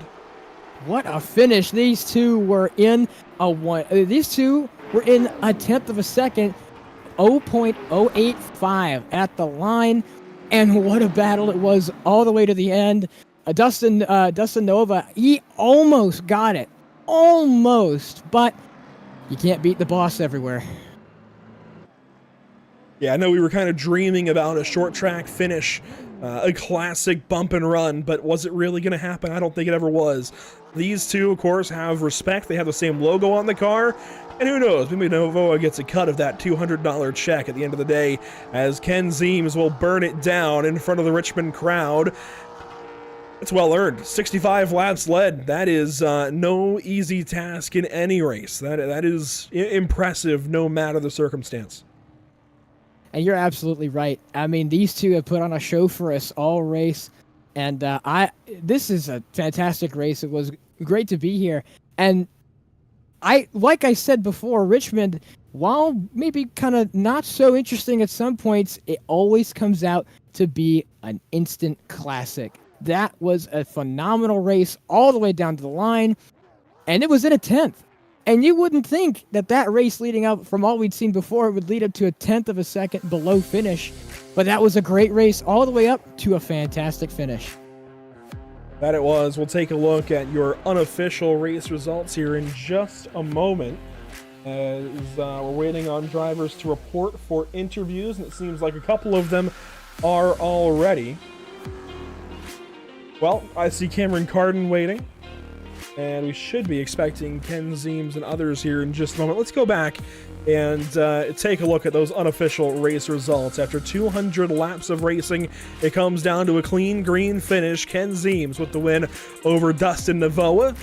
Scott Negus comes home third place, and you mentioned it, under a tenth of a second between first and second, 85 1,000ths of a second between those two. Trevor Vaden comes home fourth, and it's Johnny Evans there in fifth. The rest of the top 10 as pictured: Ryan Philbrick, Fyodor Dovzhenko, Dustin Mitchell, Christopher Hooper, Andrew B. Jones, and a couple of those drivers dropping out a little bit early.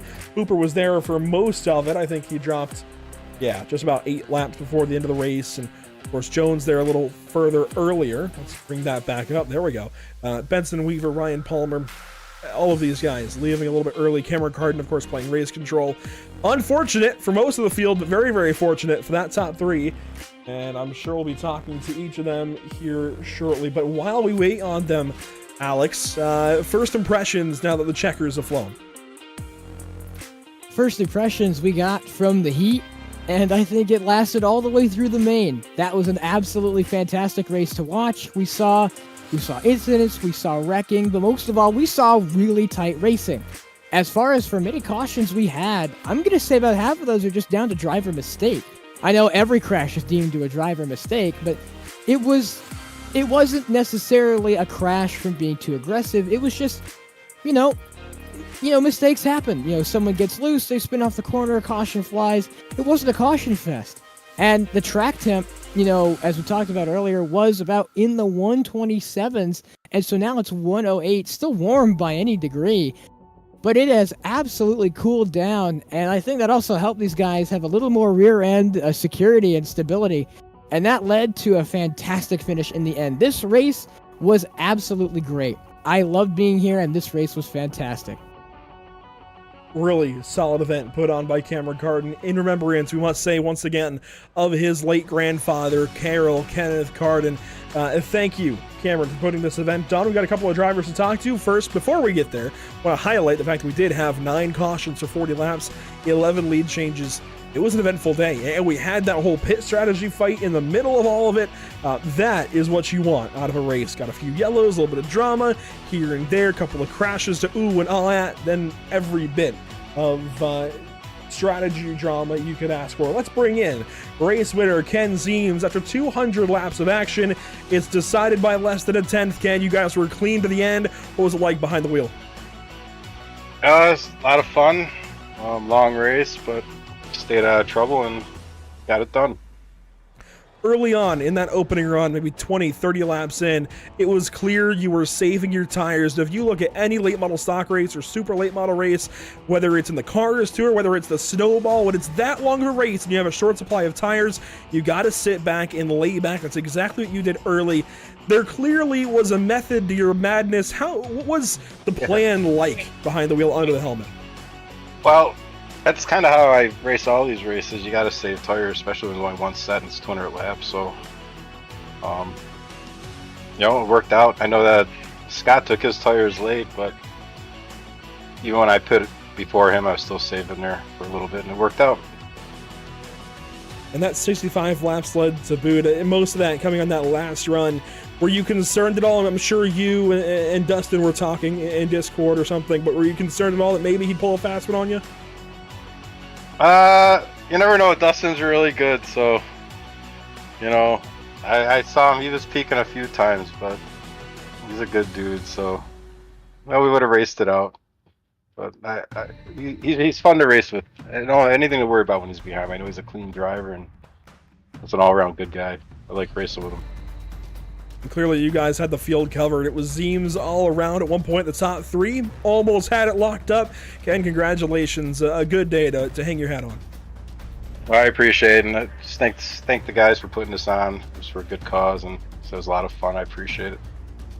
And Zeems, 65 laps led, the checkered flag in hand. And we get down to talk to his teammate here, Alex, Dustin Novello, who led the most. Dustin, you absolutely were a part of the class of the field as with your team owner, and you led, I think, the most laps out of anybody here tonight, and you were in that 1/10 of a second less than finish. Tell us how you did it and tell us how it went. Well, overall, it was a good race, and obviously you mentioned it with team owner. That was Ken. So we were kind of teammates, and I was just playing to the last lap, and I kind of rolled high in 3 to try to get a big enough run underneath them just to see how close we could get a photo finish. But overall, I mean, it was a good race. I had fun. So Yeah, we saw, some cautions fly, and we saw some tempers flare, even though we're in the middle. But overall, a great race. One thing I want to go back and, look to is that long green flag run where the only one out there was Scott. What was going through your head there thinking that maybe Scott might get away with this if he didn't spin just a few laps later? yeah, that was a big thing. Me and Ken were talking about. I had burned my right front up too much, and you end up getting a black flag for having to pit for repairs because of tire wear. So we pitted, and man, I really thought, I'm like, man, maybe he pitted early and had feeling he was going to make it to the end, and he must have blew a tire or something. And the way it lined up, I didn't know how much we had for tires left after that pit stop compared to him. He had a little bit newer tires, so I didn't know how difficult it was going to be to get around him or even keep up with him, but it ended up playing into our favor there at the end, so we'll take it. Well, you take it and you come home with it. You come home second in the memorial race here tonight. Within that 1/10 of a second finish with your team owner, it was an absolutely wonderful race to watch. And thank you so much for your time. Yeah, absolutely. Thank you guys for streaming this and putting it on. Justin Avoa goes P2 this evening. That means we can go down and grab third place finisher who made the middle portion of this race, I think, as exciting as it possibly could have been. Scott Negus, third place, but for a while there, you got a few laps under your belt in the race lead. What was going on for car 55 in the mid portion, that long green run with way worn out tires? I ended up blowing the right rear tire. I was good on fuel, and I was trying to do the whole race on one set, but I ended up blowing the right rear there with I think it was 50 laps to go. I think it was thereabouts. And we were wondering what would have happened, what must have happened, I should say, considering you ran for so long. Did you take two tires at some point earlier? You say you were going for one set. What was going on there? No, sir. When I blew my right rear there at 50 to go, I took the right sides, and then I went back out so I didn't go a lap down, and I came back in and changed the left sides then. So I only ended up taking the one set the whole night. And of course, it was made that much more difficult when you got turned around the way you did out of turn 2. And I don't think I've ever seen a late model stock be so dog walked into the pit lane and get back on the racetrack. Of course, a fast fix will help you, but was it kind of situation disaster in your mind at that point? I mean, you're crab walking back to the pit lane. I think you might have gone a lap down almost. That had to have been a big bump in the road. Yeah, the fumes started coming out of the ears, but I was a little upset. But I was very thankful that there was one fast repair allowed. I knew I had a fast car. I was just pacing myself and trying to be there at the end, because that's with 200 laps. I mean, obviously it's a marathon, so just stay out of trouble and keep the nose clean. Well, Scott, congratulations. P3, that's a nice little payday, I believe, for you as well. A really solid race behind the wheel, driving back up into third. And it was like right when I said, he's been kind of seventh place pace, you got right back up on the wheel, drove back up into third, warming up what must be a pretty cold Canada around you. How cold is it for you right now? Actually, you wouldn't believe it. Right now, we're getting pelted with rain, and it's like +3 Celsius, which is probably 36, 37 degrees Fahrenheit for you guys? Yeah, that's somewhere in that neighborhood. That's good, because I saw wind chills down in the negative 70s last night. So glad you're staying warm. Stay safe with everything. Congratulations. Hopefully we're talking to you another time. Thanks, buddy. Appreciate it. Great job. Appreciate Scott Negus and his time for sure. And it's good to talk with the driver of the 55 car after all that happened. I think he had, Alex, maybe one of the most eventful days behind the wheel, and that's saying something. I think so as well. We had a definitely an eventful race throughout all of these cautions and everything that happened, and him for sure definitely had one of the most eventful races out of anyone in the field. Yeah, I don't know how you get turned around into the outside wall like that and don't get too upset. He said he did a little bit, but got back at it. Discipline for sure. I mean, domination out of Zeems, but there's something to be said for driver 55 this evening. Do want to bring in, once again, Cameron Carden and briefly speak with the driver turned race control there for the feature race. Cameron, that has to be a successful day when it's all said and done. I know that the car count was a little bit lower than initially expected, but I think that lent us some really, really amazing racing and a great way to cap it all off. Yeah, the small car count was honestly not my big of a deal. It's just more the clean racing that we had. We had a little bit of a lot more cautions than I expected to have and stuff like that. And the pit strategies and stuff like that were going crazy there in the middle of it. But honestly, it's a great day to watch Dustin and Ken go at it for the win there. I talked to him a little bit after and stuff like that. And so honestly, I also honestly think for the first time this has happened, this is a success in my book, and I can't wait for next year when we do it again. Yeah, of course, you mentioned those big plans to continue doing this in the future. What do you feel like you maybe learned from this kind of a day, and where this, I guess you mentioned some of the direction that this event goes in the future, but what do you feel like you learned? What are the positives you're going to take away into next year? I definitely learned a lot from reaching out to more people to make sure this race happens this day and make sure the time stamps.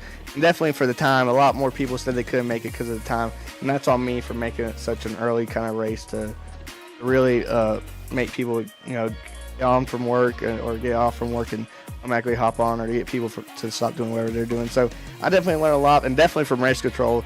When I was running race control for this race, I definitely learned a lot on what to do and what not to do for this race, especially that big old mishap that happened whenever we was going green, and none of them was rounded up. So yeah, I definitely learned a lot. I know that this race will honestly be a lot bigger next year, and a lot more drivers will definitely be in it for sure. I could definitely tell you that. I gotta say, as far as the race aspect and race control and organization, props to you sticking to your guns, keeping the time when it was. I saw some drivers in Discord, and while it's unfortunate they didn't get to race today, I think it's good that you held to your guns, you stuck with it, and you had the race that you did. You have to start somewhere. Today was a great race. Honestly, a great race. And we talked earlier about your grandfather, Carrol Kenneth Carden, and I guess for those that might have missed it early in the broadcast, kind of go back through who he was, what he meant to you and your family. Yeah, my grandfather, died after the year I was born, so I really didn't make any memories or anything with him. But this race really meant a lot to me and my family, and definitely to my dad. He definitely, it really made him happy that this was happening. So honestly, I'm happy with this event today. It's not about me; it's about the guy who we all raced for today and for this race, and honestly for next year too. Well, Cameron, good to talk to you. When it's all said and done, a big day at the racetrack. I feel like the virtual racetrack, and definitely a success. Have a good night. I mean, that's the best thing I can say now. Enjoy this, the fact that it went well, and hopefully watch this one back and look back on it with, some good emotions and some good memories as well, of course, of your grandfather. Cameron, thanks for having us here. Thank you guys again. Thank you guys for putting on this race. I mean, it means a lot for me. Cameron Carden behind the wheel earlier, behind race control more recently. And Alex, for this kind of event being a bit of an unknown, a new race organizer in Cameron Carden, one that I had never seen before, a bunch of drivers from several different backgrounds and a couple of different groups showing up here, and some drivers saying, oh, I can't make that time, but Cameron sticking to his guns. This was about the best way it could have gone. In a good way. I know sometimes that's kind of meant as a consolation, maybe the best it could have been, but genuinely, this is one of the best outcomes. This was a really good day at the virtual racetrack. This was a phenomenal race. I mean, even though we had the cautions that we had, I'm going to say one of them isn't real because that was the reorganization yellow we had. But so really counted down to 8 on-track incidents. And I'd say a good majority of those were either just racing deals, miscommunications. It was no, we had that one maybe intent wreck, more leaning on the fact that it was. But for it being a short track, no real tempers, just accidental mistakes. And, mistakes happen. No one's perfect. But this race was pretty much as close to perfect as you can have to a short track race.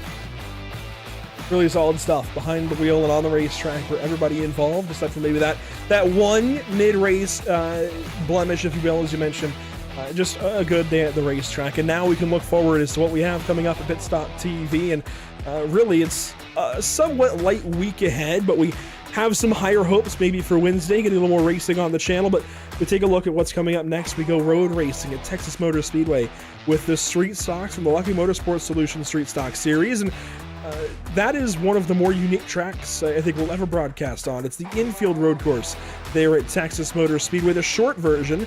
These guys are going to have a really crazy layout, I feel like, on their hands for street stock. It's going to be a challenge for sure. Their second road course of 3 on the schedule, and don't worry, the third road course is a whole lot of fun as well. But then we head out to Five Flags with them a week later.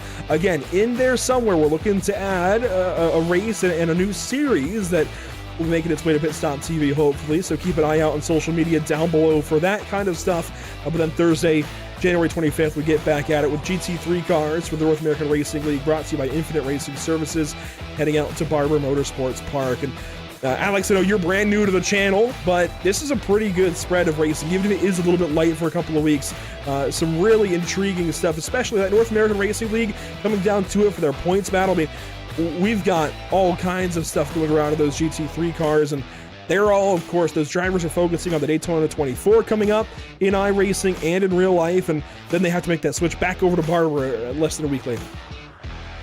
That is true, and they are completely different tracks, I must have to say. But if you, no matter what it is to me, really, if I just get time in a car to, learn, well, I will have to learn the track. The more I get comfortable in that car, the easier it is for me to learn separate tracks. And being able to bounce between 2 separate tracks, no matter how different or alike they are, is the mark of a fantastic driver. So those guys going down to the battle on points, I think it's going to be really good. A big thank you once again to KC Motorsports, to Bullet Design Company, to One Man Design, and to DCT Towing and Recovery for being here for today's event, for supporting this event, and making sure we could get to and from the virtual racetrack. It would not be possible without you. A big shout out to our partners here at Pit Stop TV, Whiplash Simcams, ATVO, and CC's Business, and personally, a big shout out to David at Fireball Talks NASCAR, because without him, Alex Balderas would not have been alongside me today. And absolutely, Alex, one of the best fill-in commentators ever. Hopefully you're here for a whole lot more in the future. You have been a huge help this afternoon and into the evening. That'll do it for us, though, this evening. The Virtual Richmond Raceway. For myself, Andrew Carden IV, and Alex Balderas alongside, and everybody who makes these broadcasts possible. Thanks for watching, and we'll see you next time.